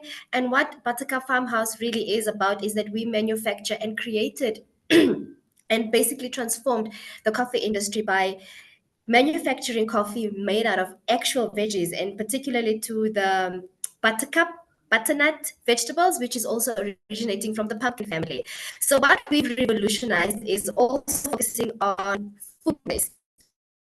And that is very key for me to raise on today, is that what are we agriculturists doing in the food waste system industry? Number one, is Africa the most leading continent or country in food waste? No, we are not, but we are contributing to a lot of food loss in the continent. And that is where Buttercup Farmhouse came in and solved the problem, where we are catering for people who are not allowed to have any caffeine from a vegetable called the actual pumpkin butternut. And today I really like to focus on why it is important to also communicate and foster relationships. Like, I think Temi also mentioned that food is very expensive, and what are we doing in this food space, in the food waste sector? I would like to raise the fact that getting involved universities, the food scientists, the agriculturists, and the researchers are a vital key component to drive all this solutions we have as agriculturists to take it out to the market. And as Buttercup Farmhouse, we today are creating a product that will solve a problem to 60% of our population in South Africa, which about 60% of our population suffers from health chronic illnesses, which this specific vegetable is solving a problem, because now people who are immune to caffeine and suffer from all these health chronic illnesses are actually able to have a product. This product does not only solve the taste and the unique aroma of the product, we're also solving a nutritious value problem, where people who are not allowed, who are suffering from liver kidney infection, heart palpitation, blood liver infection, which my grandfather particularly suffered from, we are now catering for people by allowing to have nutritious value-added product. And I would really like to encourage agriculturists out there to look into the food waste system, because this is where we will be growing in the next few months and in the next few years. So whatever product you're trying to process or looking to work in the agri space, I would really recommend that you look into the food system area, because not only will you be solving a problem, millions of others in the continent are looking for products that are nutritious, value added, and are able to solve a problem. I hope that really helps someone out there to look into the food system and also to get involved with your universities and form great partnerships. Thank you. Thank you so much. Thank you so much, Chantel. Yes, sorry, lastly, I'm also a proud alumna of the African Food Change Makers. So I'm also part of the leading African women in the food fellowship space. And this platform has really created a great space for us to flourish in, and also to make sure that we get our product out there in Africa. Thank you. Thank you so much, Chantel. Thank you. Thank you. That was so insightful, and we appreciate you for that. I know a lot of people will be asking, what is LAF? What is LAF? How can we know about it? Please go to the comment section. You will see the link to African Food Change Makers site, and you can go there to know more about LAF program, which is an initiative from AFC, Africa Food Change Makers. Thank you so much, Chantel. And it's so nice hearing your experiences, hearing how you established the Buttercup Farmhouse in South Africa, and how you're really making impact in the food system. Thank you so much. So we'll be going straight to the questions. I'm sure this is the time we are waiting for. We've got a lineup of questions from the participants. First to Samson. Something, someone is asking, how can partnerships between youths, government, NGOs, and private sector drive progress in sustainable food security? Let me take that again. How can partnerships between youths, government, NGOs, and private sector drive progress in sustainable food security? Samson. Thank you. So this is quite critical to actually have that. I think I would say the driving force should first be the youth. They need to know what they want. They need to decide the future they want to see, because we need to put in mind that the government in itself does not have all the answers. These were people before they became government. So what they do not know before they became government officials, they are not going to suddenly know it in the office. So as a young person, it is first our job to decide what kind of future do we want. When those in power see you doing right, the NGOs will latch on, the government policies and the government officials will latch on. Remember this earlier this morning, the Honorable Minister of State, Youth and Works made a statement. He said, "Oh, I don't just want to give goodwill, I want to be a part of this." I want to visit schools. I want to, that what he was simply saying is, I have the power, I am the politician, but I need people who are doing things to latch onto so that I can use my authority to create pathways. And if the young people do not define the future properly, the government with the power would be around, the NGOs with the funds would be around, but yet nothing would be done. So it starts with the youth. Work on the future you think you want, then others can latch on. So it's important to clearly define what do you want, what do you want to achieve. And once you do that, every other thing would fall in place. And how does this lead to food security? If we all agree what we want to achieve is food security, the young person needs to figure out what is the right technology, what is the right environment, what can I start with where I am, so that gradually I can either inspire change or encourage change or bring in change through the help of NGOs or politicians. But it starts with the young person clearly defining, not just defining and starting out something. Let them see that they are sharing with what they have, not waiting for everything to be done for them. Thank you. Thank you so much, Samson. Thank you. That was direct and straight to the point. If you're a youth, define what you want. It starts from you. Thank you for emphasizing that. In fact, during the keynote speech, Temi Adegoro, the managing partner, mentioned that as a youth, you need to tell positive stories. You need to change your mindset. It starts from you.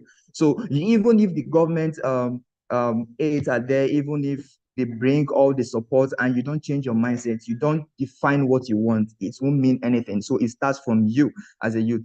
I'm sure that we've done justice to that question. Next is to Tosin. Tosin, as a startup entrepreneur, how can one stand out to increase revenue potentials as level of production is low? And let me go again. As a startup entrepreneur, how can one, a youth, stand out to increase revenue potentials as level of production is low? Over to you. Okay. I would try to answer based on my understanding of the question. So let's say you're a new entrepreneur, you're just starting out, and let's say your production level is still low for different reasons. Maybe your machine, the kind of machine you're using, or capacity, or different anything along those lines. And then how do you start increasing revenue? One of the mindset you must have as an entrepreneur is that you must understand how to adapt your business in different cycles of your business to generate revenue and as much as possible, if you can, to generate profit. You must understand how to adapt your business at different points of the business. So let me give an example. Let's say you start out as an entrepreneur. You want to process, let's say you want to process a crop. Let's say you want to process cassava. Let me use that as an example. And for some reason, you are struggling with some of the machine. Maybe you have some issues with the machine, so the level of production is low. So you cannot really process that cassava. You can increase the volume of cassava that you are sourcing just to trade. For that period, you can expand your trading, the same cassava, but you're trading it instead of processing it. And what you're effectively doing is you're doing everything you can to make sure you are continuously generating revenue, even if the profit is not as much as what you would have generated if you were processing it, but you are not making a loss, and you're doing everything you can to make sure you continue to generate sales, to continue to generate revenue. You don't just sit down there and say, oh, my level of production is low because of X, Y, Z, and then you continue to burn cash, and then you're not generating anything. Investors don't like to see that because it shows that you're not adaptable, you're not resourceful. Like if there's a problem, you don't know how to pivot, you don't know how to figure out what else can you do to generate revenue. And in this kind of environment that is very volatile and uncertain, when an investor invests in your business, there'll be 1,000 other things that scenarios that the investor could not have foreseen or has not sort of put in their scenario that will come up. And they rely on your ability they rely on the ability of the entrepreneur to be able to continuously, innovatively adapt to ensure that they continuously generate revenue and ensure that they're profitable. Thank you so much, Tosin. Thank you. That was concise. So I'm sure the person who asked this question would cast his or her mind back to COVID. You know, how you can adapt to different scenarios, how you can adapt to different situations, different phases of your business. And thanks for using the instance that you gave, that you need to understand your business environment first and the different phases of your business and be equipped and be resilient. Thank you so much, Tosin. So let's move to Chantel. Chantel, someone is asking, what is the difference between food waste and food loss? And how can we reduce each of these in Africa? What is the difference between food waste and food loss? And how we can reduce these in Africa? Over to you. Thank you for the question. I was trying to type and I made a few mistakes, but food loss occurs primarily during production, and this is where your post-harvest handling and processing stages take place. And this will often take place due to poor infrastructure, lack of storage facilities, and inefficient supply chains. So this is where the food that you have harvested or produced is not being utilized. And food waste typically happens at the retail and consumer levels, where food that could be consumed is discarded as well. So in Africa, I think when I have done the research pertaining on food loss and food waste, we are really suffering from a food loss point of view, where we do not make use of any processing value chain for the food loss that we are currently facing in the agricultural space. I hope that answers your question. Thank you so much. Thank you, Chantel. Yeah, I'm sure that I've already addressed the question talking about food loss and food waste. That food loss happens during production, while food waste is after that. Thank you so much. So the next question is talking about partnership, and this goes back to Samson. So Samson, someone is asking, is it possible to partner with a university, maybe through Sideways, the internship, through youth service, that's NYSC? Is it possible for Soilless Farm to partner with such organizations?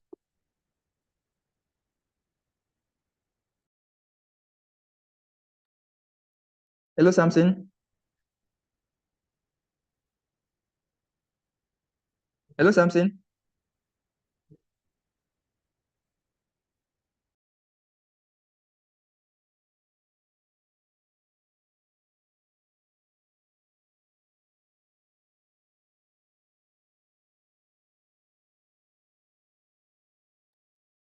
Okay.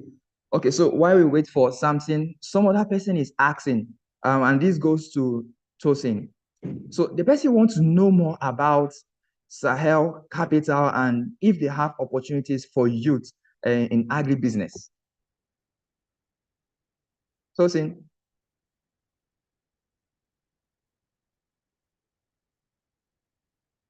Hello, Tosin.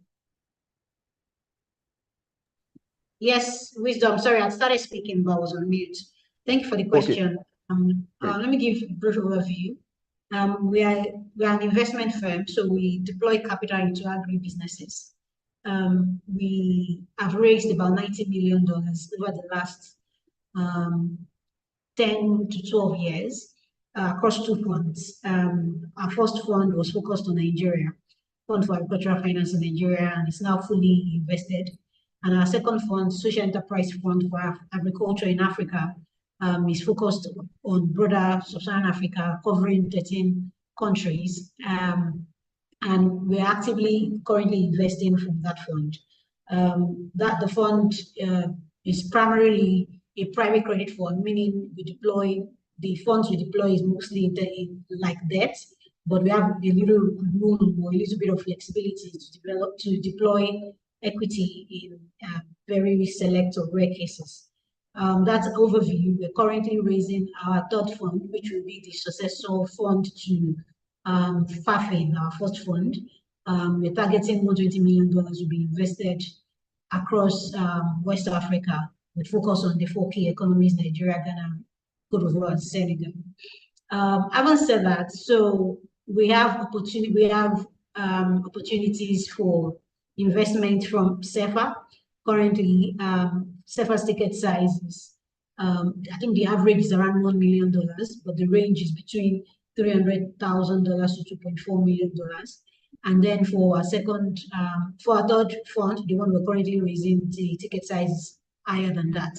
Now, depending on, we generally in our funds, in terms of the impact outcomes, we're skewed towards ensuring that there's a number, a percentage of youth that is employed across our portfolio companies. It's an important metric that we're tracking. So I would say in terms of opportunities for the youth, but through the companies that we invest in, there's deliberate targeting to ensure that we track the number of youth employed across the companies and to ensure that we are able to meet our impact objectives. Investing in youth as an entrepreneur, I think one, it depends on the stage you are in your business. From the ticket sizes I've mentioned, you would probably notice that we tend to invest in businesses that have proven concepts, and are in growth phase and already generating profit. If you're just starting out, there are so many opportunities, there are grants that you can access. I'm sure if you've read about the Africa Food Change Makers, if you join the platform, you can have access to many other opportunities and resources and grants.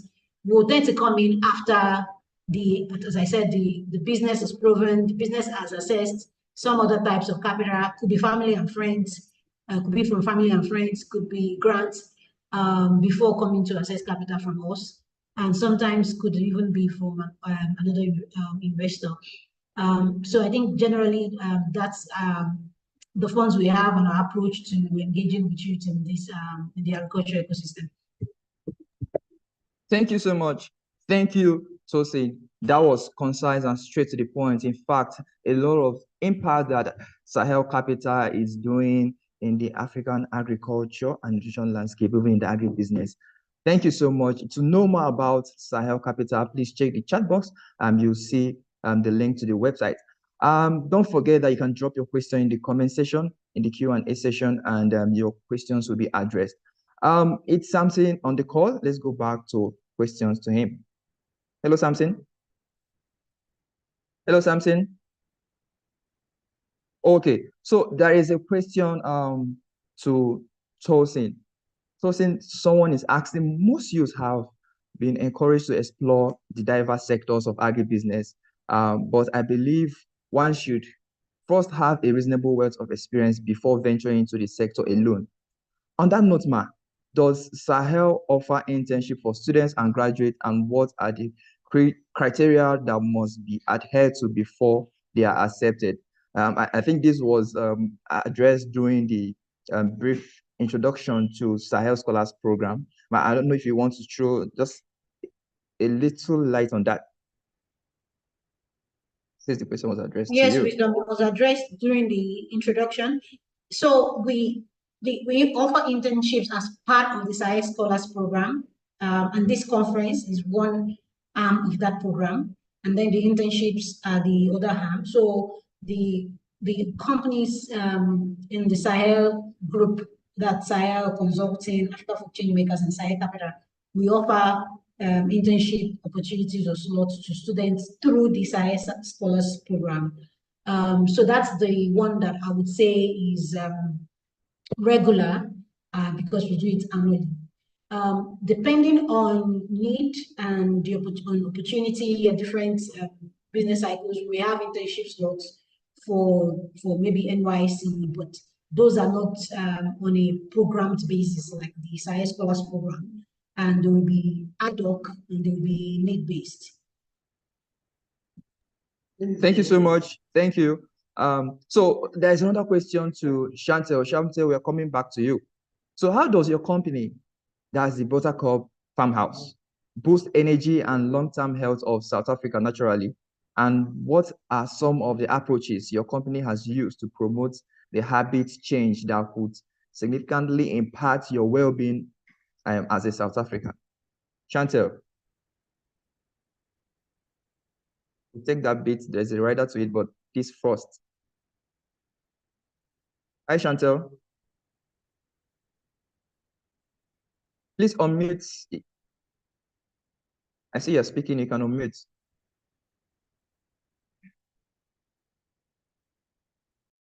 Okay, there we go. Thank you for that. Can you hear me? Great. Yeah.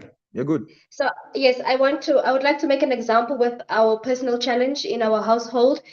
So we created a product that caters for people who aren't caffeine intolerant, like I've mentioned before, but also for those who are nutritionists and trying to add value into your nutrient system as well. And this goes from a very young age, from his age 7 until age 80, right? So we've had family health chronic illnesses such as liver kidney infection, diabetic, people who are also immune to caffeine once again, which is the game-changing factor of the coffee, is that we cater for people who are both coffee lovers and not so great at coffee as well. But the most important factor is also that we're trying to create a value addition system where we create a nutritional value around the value chain of using an actual vegetable that goes to no waste at all, from using the pulp, from using the skin, to actually reseedling the actual seeds of the pumpkin, where we're now regenerating seeds that can create various types of pumpkins that caters for people who are strictly diabetic, strictly immune to caffeine, strictly immune to any sort of allergy reaction. So these are the people, we created a product that caters for people in that value system chain, where they are not really allowed to have any food product into their system, and that is the game-changing factor for Buttercup Farmhouse. We've created or come up formed a product that caters for people who would really like a really filling, fill me up system type of product. I hope that answers the question. Awesome. Thank you so much. It's good to hear that you have different product that caters for different people. Thank you so much. And one more, just in 30 seconds, and this will be the last question for you before we move to Tosin briefly for her last word. Chantel, this is talking about diversity. So please, how can you encourage diversity and inclusiveness within the youth-driven movement for sustainable food security to ensure representation from all background and perspective? I know you touched this just in your last response, but in a broader sense, just in 30 seconds, how can you encourage diversity and inclusiveness within the youth-driven movement for sustainable food security to ensure representation from all background and perspective? Thank you for the question. So first of all, I'm not an academic, right? But I was very passionate in the agricultural space. So when I approached my university, they had to come up or align the education system, the science, innovation, and technology curriculums to form partnership with those who are not in the academic field, or for those who even can't enter the university but would love to follow the agricultural space or being in the food science space. The universities currently, I'm also participating in the Roof Forum panel that's taking place in Namibia, in Windhoek, where the universities, professors, agriculturists like myself, and food scientists, they've come into one room where we are trying to come up with solutions and adding and amending policies to allow the non-academias and the for those who do not have access to the university, like if I can simplify it, are able to get access to the knowledge and resources, which is very important, like land, water, and energy space. So if we do not have the land, water, energy, and all these transformation spaces, we will also have a lot of food waste. Oh, great. In that. Great. So Thank you. Yes, I would really encourage people who are not, who do not have access to the university curriculums, visit the science laboratoriums that are able to assist you. Oh, great. I Great. can also Thank help you so with much. that. Yes, because I've awesome. created Nice of you. yes networks with professors all over the countries, Nigeria, Kenya, and so forth. So if you're in the space, we can have chats offline. Awesome. That's nice. Thank you so much. So for other questions, the speakers will address that on the chat box. So one final word from you, Tosin, before we move to the next segment, the breakout session. Tosin, one word from you. Yes, thank you, Wisdom. So I think in terms of, in concluding, I would say, if you're youth, you're looking into agribusiness, first thing is start small, gain knowledge, gain experience. Like I've said, it's a very complex sector, and it does not really get the sort of attention that is required for its complexity, because the barrier to entry is low. So, but what tends to happen is that people, there's been a lot of negative stories or losses rather than the positive and the successful ones. So start small, gain knowledge, gain experience, deepen your expertise, leverage the people close to you, build trust. Start when you start small from family and friends and you build trust, then you can attract external funding from an investor if you eventually decide to be an entrepreneur. Great. Thank you so much, Dosi. Thank you for that closing remark. And thank you, Chantel. Thank you, Farmer Samson, for that awesome remarks and your commitment to supporting African entrepreneurs. It was a wonderful session. Please, your questions will be addressed in the chat box. You can keep them coming while the speakers engage you on the chat box. Thank you for that terrific session, and we appreciate the speakers, the participants, for the wonderful contribution. Indeed, I mean, you can see that there's much more to do, and it's through various collaboration, various efforts from each and every one of us, and we've had a lot. And I mean, I'm sure that we are ready to go out there to take responsibility as youth, to tell the positive story and to carve our niche and start small to go big. Thank you so much. So up next, we'll be jumping straight to the next line item, which is the breakout session. So, we've been talking here in the general room. Now it's time to go straight to various rooms to interact one-on-one with Africa's finest and experts. In fact, I'm sure that we've been waiting for this session where we want to ask and hear directly from the facilitators. So we have speakers from African Food Change Makers, IITA, International Institute for Tropical Agriculture, the Extension Africa, Michael Okpa, University of Agriculture, and Eastern African Grain Council. You will see the breakout option displayed on your screen and prompts to join a room which is of interest to you. So kindly join the breakout room and the discussion will continue. Please click on the box there displayed on your screen, which group you want to join. And don't forget, this will be an open interactive session. Feel free, interact with the experts of your choice in the group, and they will respond to your questions, send direct questions to them, and drop your questions as well in the chat box if you can do that. And there's a moderator assigned to each breakout session and who will ensure the questions get to the expert as well. And after the breakout session, which will last for 20 minutes, we'll all converge to the general group to address and give the final report before we move to the next segment. Once again, thank you all for your participation and efforts in making this conference a success. And we look forward to engaging in the breakout rooms. Please stay tuned. Please, I expect us to move to the breakout rooms, and after 20 minutes, we'll come back. Just select the room which is of interest to you.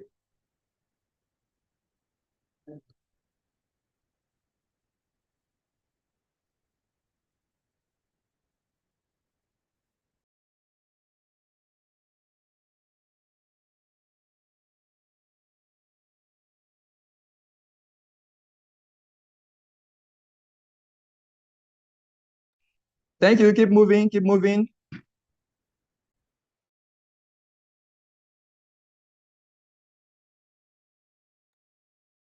Keep moving. Keep moving.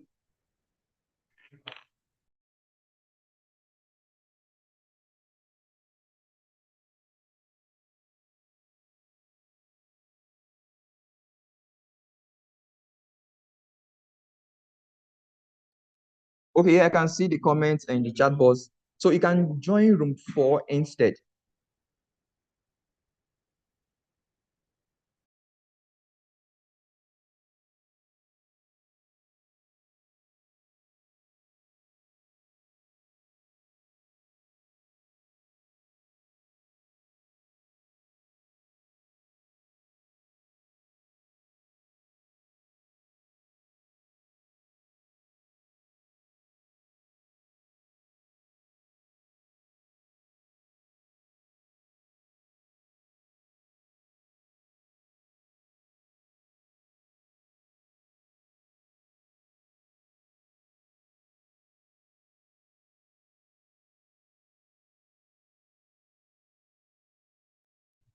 Please, if you're on the general call here and the breakout session is going on, you're meant to go to a breakout room and follow up with the conversations over there.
Hello.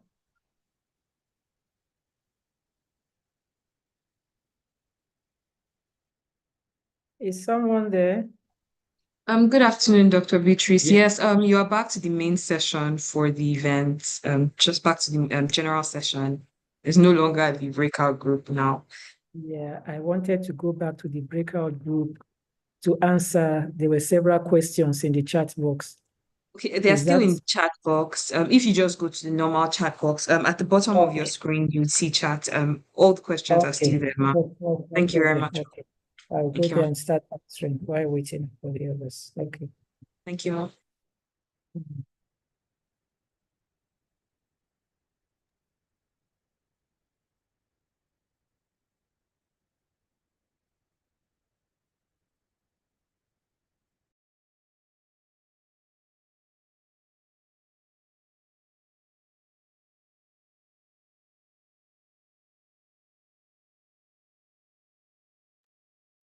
Okay, welcome back, everyone. I believe you had an engaging discussion in your various breakout session rooms. So I would be calling on the moderators of each of the breakout sessions to provide us with a summary of the discussion in their sessions for the benefit of other participants who were not in other breakout rooms. So I'll first start with Buhari. Buhari, over to you, please.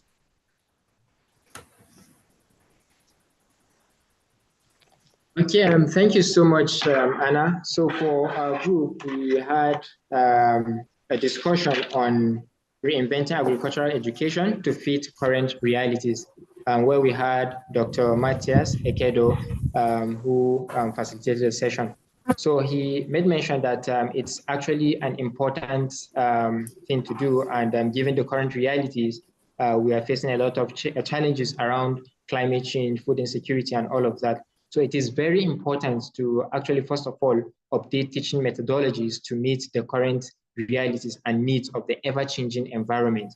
And also he made mention, and we discussed about stakeholder engagement across all levels, both private, public sector, and academic, to come together to identify those gaps, to develop a vision that would drive these changes and also make it align with the current realities.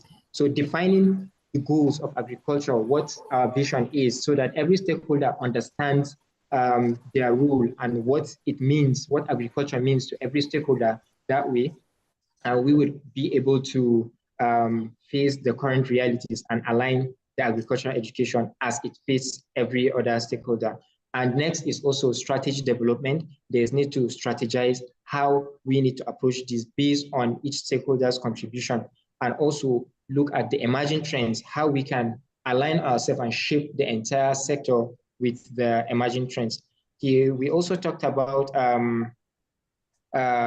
ensuring that transforming what we have learned or the curricula we have in schools into make sure it gets to the local farmer. So it's not just all about studying and having all of those research, but they need to translate into reality. So the end farmer needs to understand how it affects his production. And also we talked about leveraging. So it's not just all about stakeholders, but students also need to see themselves as pioneers and also social mobilizers of this initiative. So they need to also leverage ICT to improve and develop themselves. So there are a lot of tools out there, and they really need to leverage all of these platforms to increase. And so we had questions, and we also talked about sustainability. So it has to be sustainable. When they are able to strategize, we need to look at it in the context of climate change and also how we can fit into the current realities. So in a nutshell, these are some of the things we talked about in addition to grassroots development. There are counselors at grassroots, maybe the primary, secondary schools. They also need to understand the importance that agriculture has in our current day and what realities we need to face. So they understanding these realities, they can translate how they counsel those young ones, the youth coming up from the grassroots. So this is in a nutshell what we had from group breakout session. Thank you so much. Thank you so much, Buhari, for quite a detailed summary of what you had in your room. So next is James. Please, you have 2 minutes to give us a summary of what your breakout session with Joyce from Extension Africa. Okay, thank you, Anna. So during my breakout session, our topic was skills for the future. So Joyce, who was the facilitator, told us about the applications and platforms from Extension Africa, which is a FarmX application, and Aphrixia, which is like an academy. So through this academy, they're able to teach young professionals essential skills needed to succeed in the changing agricultural environment. So, and some of these skills from our engagement, they include the technical skills. So skills involving understanding, having a strong foundation in agricultural sciences. So this may be in form of soil science, crop management, and agricultural economics, and also including digital literacy and proficiency in use of agricultural softwares and technologies. So also in this year academy, so you also gain skills like problem solving and critical thinking. So to succeed in the agri space, not just currently, but for the future, you should be able to analyze complex agricultural challenges, identifying the root causes, and also developing innovative solutions to these problems. And of course, another skill you need to have is entrepreneurship and this innovative mindset. So as young professionals, as we come into the agricultural space, you must focus on creating value and seizing opportunities. So then, of course, sustainability. We should have, we all know the effect of climate change, not just in the world, but especially in Africa. So as we are coming out, one of the skills we should have is to have this sustainability mindset. We should understand sustainable agricultural practices, including resource conservation, climate smart agriculture, and organic farming. Then recommendations we got from our section is the agricultural sector is constantly evolving. So it is very important that we have this lifelong learning mindset. We should be willing to embrace new technologies, learn from experiences, and adapt to changing circumstances. Thank you. Thank you so much, James, for your summary. Next is Nosa, breakout session with Jacinta. Please, over to you, Nosa. Thank you so much, Anna. So our breakout session topic was on what the future holds for young, innovative agripreneurs in Africa.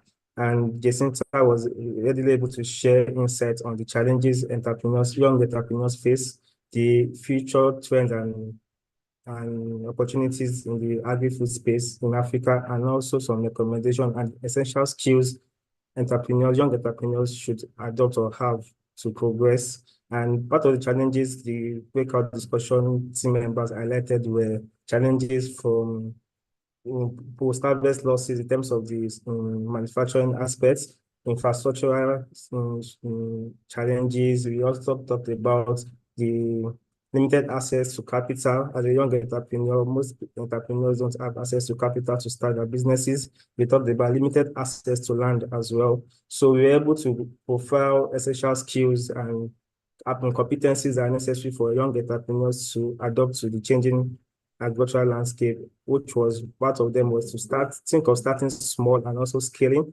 You don't always accept to start big as an entrepreneur, always start small. You also learn to embrace technology, also learn to have an open learning opportunity. And as an entrepreneur too, you have to also have the mindset of researching. You have to research for information, you have to research for ideas, you have to research for new innovations that are happening in the landscape. One of the feedback gotten from the participants was looking for information from the internet. Also, as an entrepreneur in Benue, which he said he has been able to know that from the information gotten is that rains have stopped for now and will resume by the end of August. And this is information that most young entrepreneurs don't know or don't take cognizance of because they don't have the right tools or the right resources for this. So information sharing, researching, learning how to solve the internet, because we are in a digital world and a digital space. So most of all the information we need are right in our fingerprint on our laptop, on our palm top. So embracing technology, one of the feedback we got and the recommendations we got as well. And also because belonging to a community, belonging to other young entrepreneurs associations where you can leverage networking, you can also contribute on a larger scale compared to working in silos.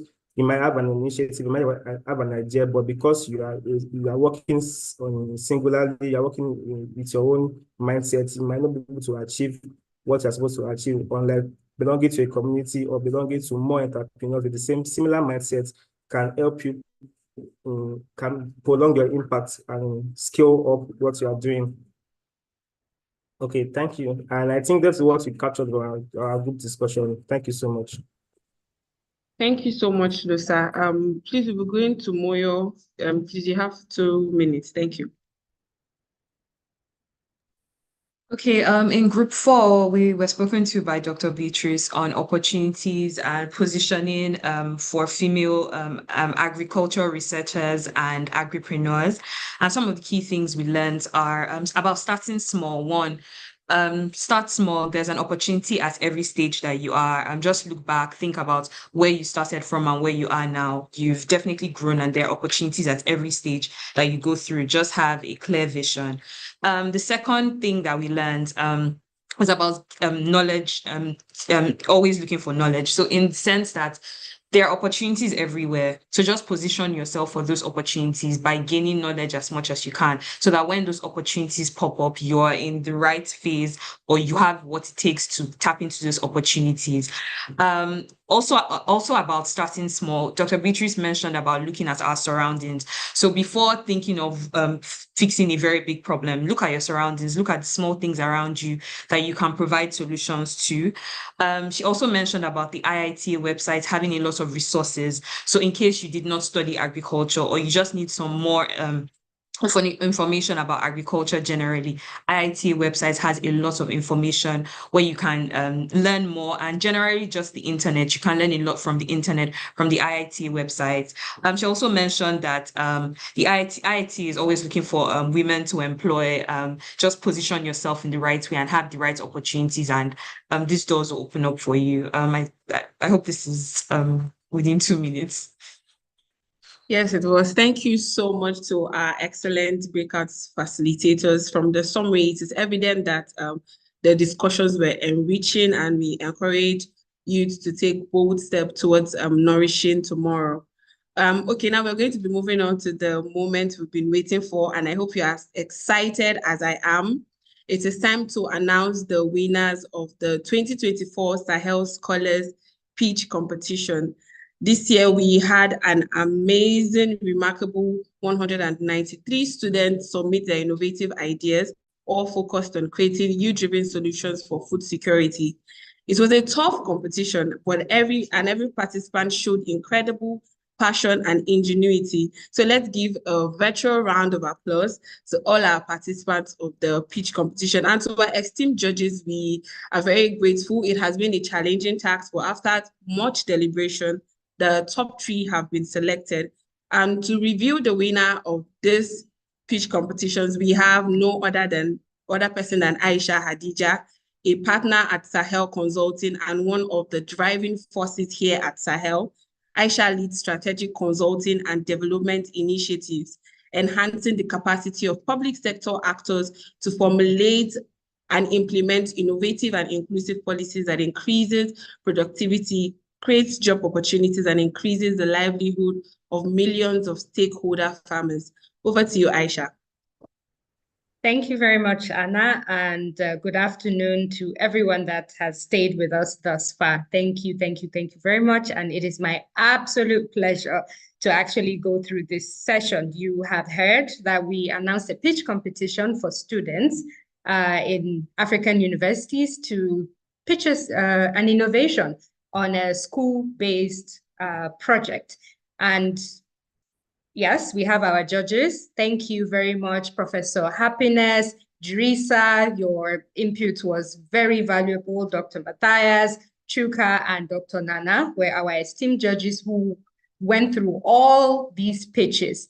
I am amazed and blown away by the ingenuity. In fact, everybody is a winner. Africa is the winner with that level of talent and passion that has been shown. But we did promise that we would pick the top 3. So, drum roll. And in 3rd place, we have Moses Gaskia Michelia. And this is for the price of $100 US. I was absolutely inspired by his idea. So it tackled soil degradation, plastic waste reduction on our school campus, access to fresh vegetables, healthy, and then water management as well. So it is a project. Thank you, Moses. I can actually see you. So if the person doing the slides can actually pin him so that we can see his face as well.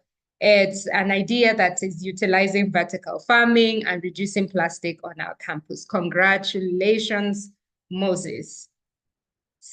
In 2nd place, oh, sorry, I shouldn't have told you to pin that. Congratulations, Moses. In 2nd place, can we have that up? Slides are coming up.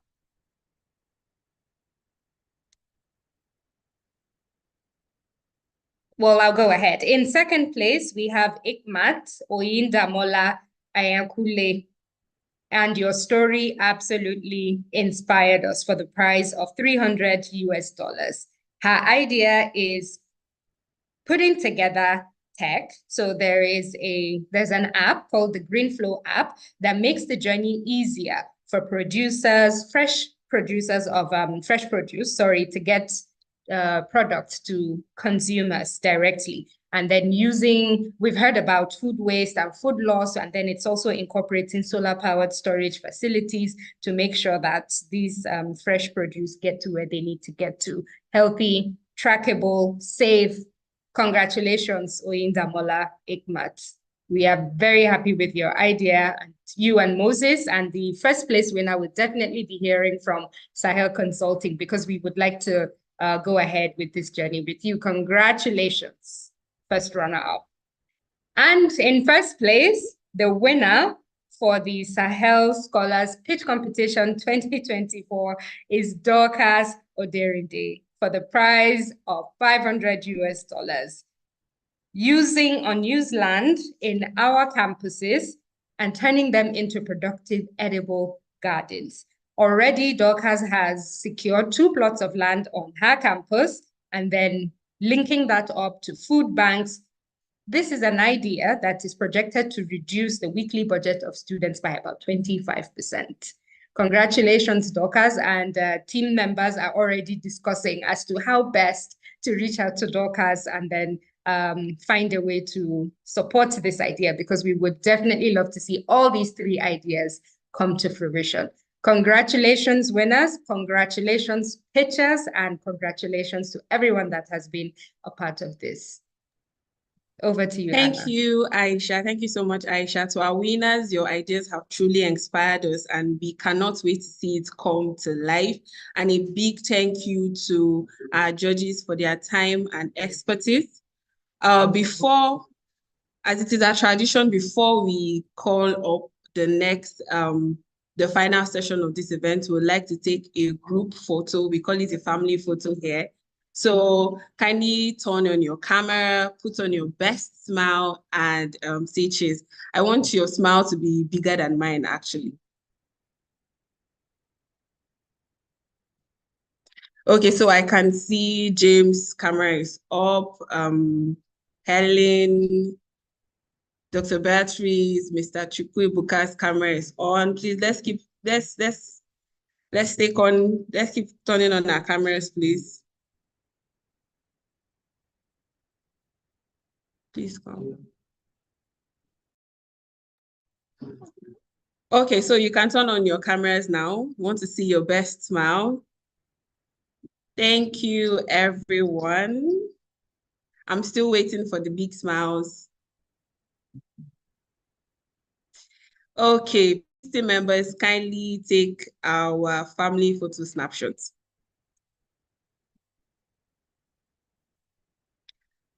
Okay, great. So as part of our appreciation for those who stayed till the end of this conference, a poll will be appearing on your screen right now. Kindly fill out the poll and we would be disbursing data gifts to participants. Student participants, please. So input your full name, your institution, your email, and your phone number, as well as the network provider of. Yes, thank you so much. The poll will be on for about 2-3 minutes to enable you fill in your details, and I will be moving on to the final segment of today's event. But before that, thank you so much to our speakers, our moderators, and to you, our amazing participants. We have no doubt that you benefited from today's event. We encourage that you head on to our post on Sahel Consulting and also share your key takeaways from this event. And it is now time to listen to the closing remark as we bring this conference to an end. And to deliver that, we have the privilege of hearing from Antonia Tayo Ajayi, our Senior HR Manager at Sahel Consulting. She is doing incredible work, not just within Sahel, but across the industry, where her leadership in human resources is helping us to shape a more supportive and dynamic work environment. And her commitment to actually nurturing talent and fostering a culture of excellence is part of what makes Sahel such a powerful force in driving change in the agricultural sector. So please, over to you, Antonia. Thank you so much, Anna. Please confirm you can hear me. Yes, I can. Great. Congratulations first to Moses, Oyindamola, and Dorcas. You have done us proud, and congratulations to Africa. So thank you again, Anna, and thank you everyone that has worked behind and in front of the scenes to ensure that we have a successful conference this year. So in my closing remarks, quickly, I would like to borrow some words from our excellent speakers. And I'll start from our keynote speaker, and that's Temi, who gave us an overview of how naturally endowed we are in Africa. And interestingly enough, the significant increase in the agri-tech landscape. Now we have examples of people who are doing fantastic things in this landscape. We had Boma, we had Lair, Fahad, just to mention a few. And then we also had from our Ask Me session, an intelligence panel here. We had Samson, Tosin, Chantel. Now Tosin had asked us to focus on one thing, but focus on one thing that drives some economic growth for you, for the nation, for Africa. And then Tosin now gave us tips into what investors are very interested in before investing into any business. Start small, grow your knowledge, grow your expertise, leverage your network, build trust. And of course, we had the beautiful work that Buttercup is doing to Chantel in South Africa through food loss and food waste. Now, Father Godfrey is doing such a wonderful thing in the Songhai farms. You know, he's telling us, look, land is decreasing, people are increasing, and then we leverage on people, leverage on technology, so we keep calm and we innovate. And then we also had, of course, our amazing breakout sessions, and we've had the key takeaways from our moderators from those sessions. And then Patrick said something very key. He said, food security depends on you to create jobs, to generate value in the agricultural space. Now, every year we come together. When I say we, I'm talking about Sahel Consulting, Sahel Capital, African Food Changemakers, and Helen has done a fantastic job telling you about what we do and what we're passionate about. So every year we come together to bring this conference, bring young talents. The future is now. And this is our own way of preparing you to take on Africa, to take on the world, to take on forefronts in leadership and innovation. And like I always like to end, join us in changing the narrative for Africa. Thank you, everyone, and go do something great.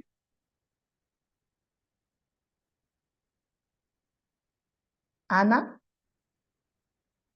Thank you so much, Antonia, for such a concise and insightful closing remarks. As we draw this conference to an end, we want to extend our deepest gratitude to all of you, our distinguished speakers, dedicated partners, and enthusiastic participants. Your support and engagement have been truly inspiring and instrumental in making this event a huge success.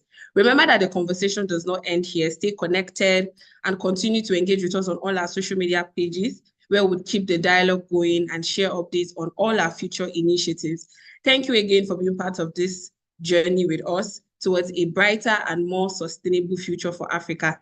Enjoy the rest of your day, and may we all continue to drive impactful change in our communities. God bless you all, and God bless Africa. Bye, everyone.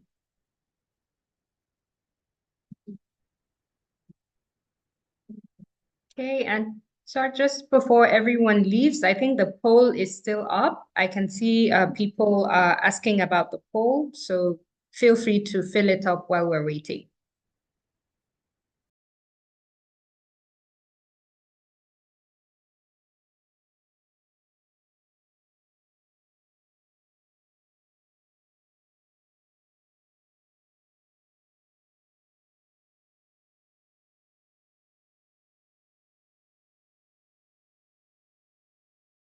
Okay, so the poll is up and working. For those who have imputed their details in the chat box, please ensure to fill in the poll, because once the event is up, we will not be able to locate your details, please. Thank you. I can already see 2 people have answered it. Thank you so much. We have about 30 seconds before the end. Yes, we now have about 8 people have filled in the poll. Please, we have 42 minutes more, seconds rather, that has been set for the poll. Thank you so much. Great, we have 23 responses now. Let's keep it going, guys. Once it hits 100, we are going to end it.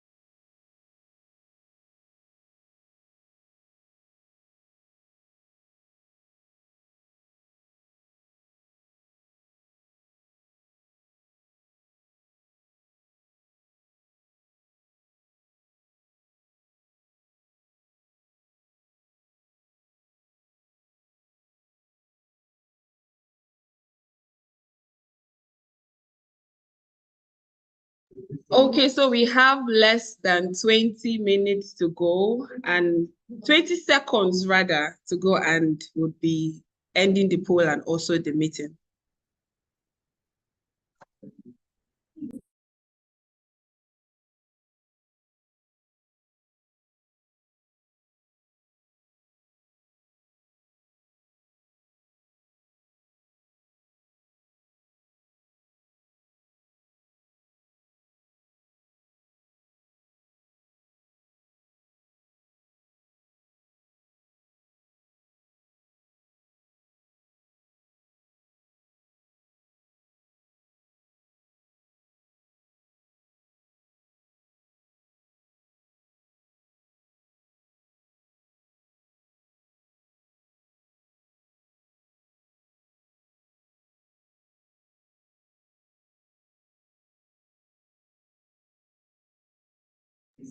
Five, four, three, two, one. Thank you, everyone. Our poll has come to an end, and thank you for joining.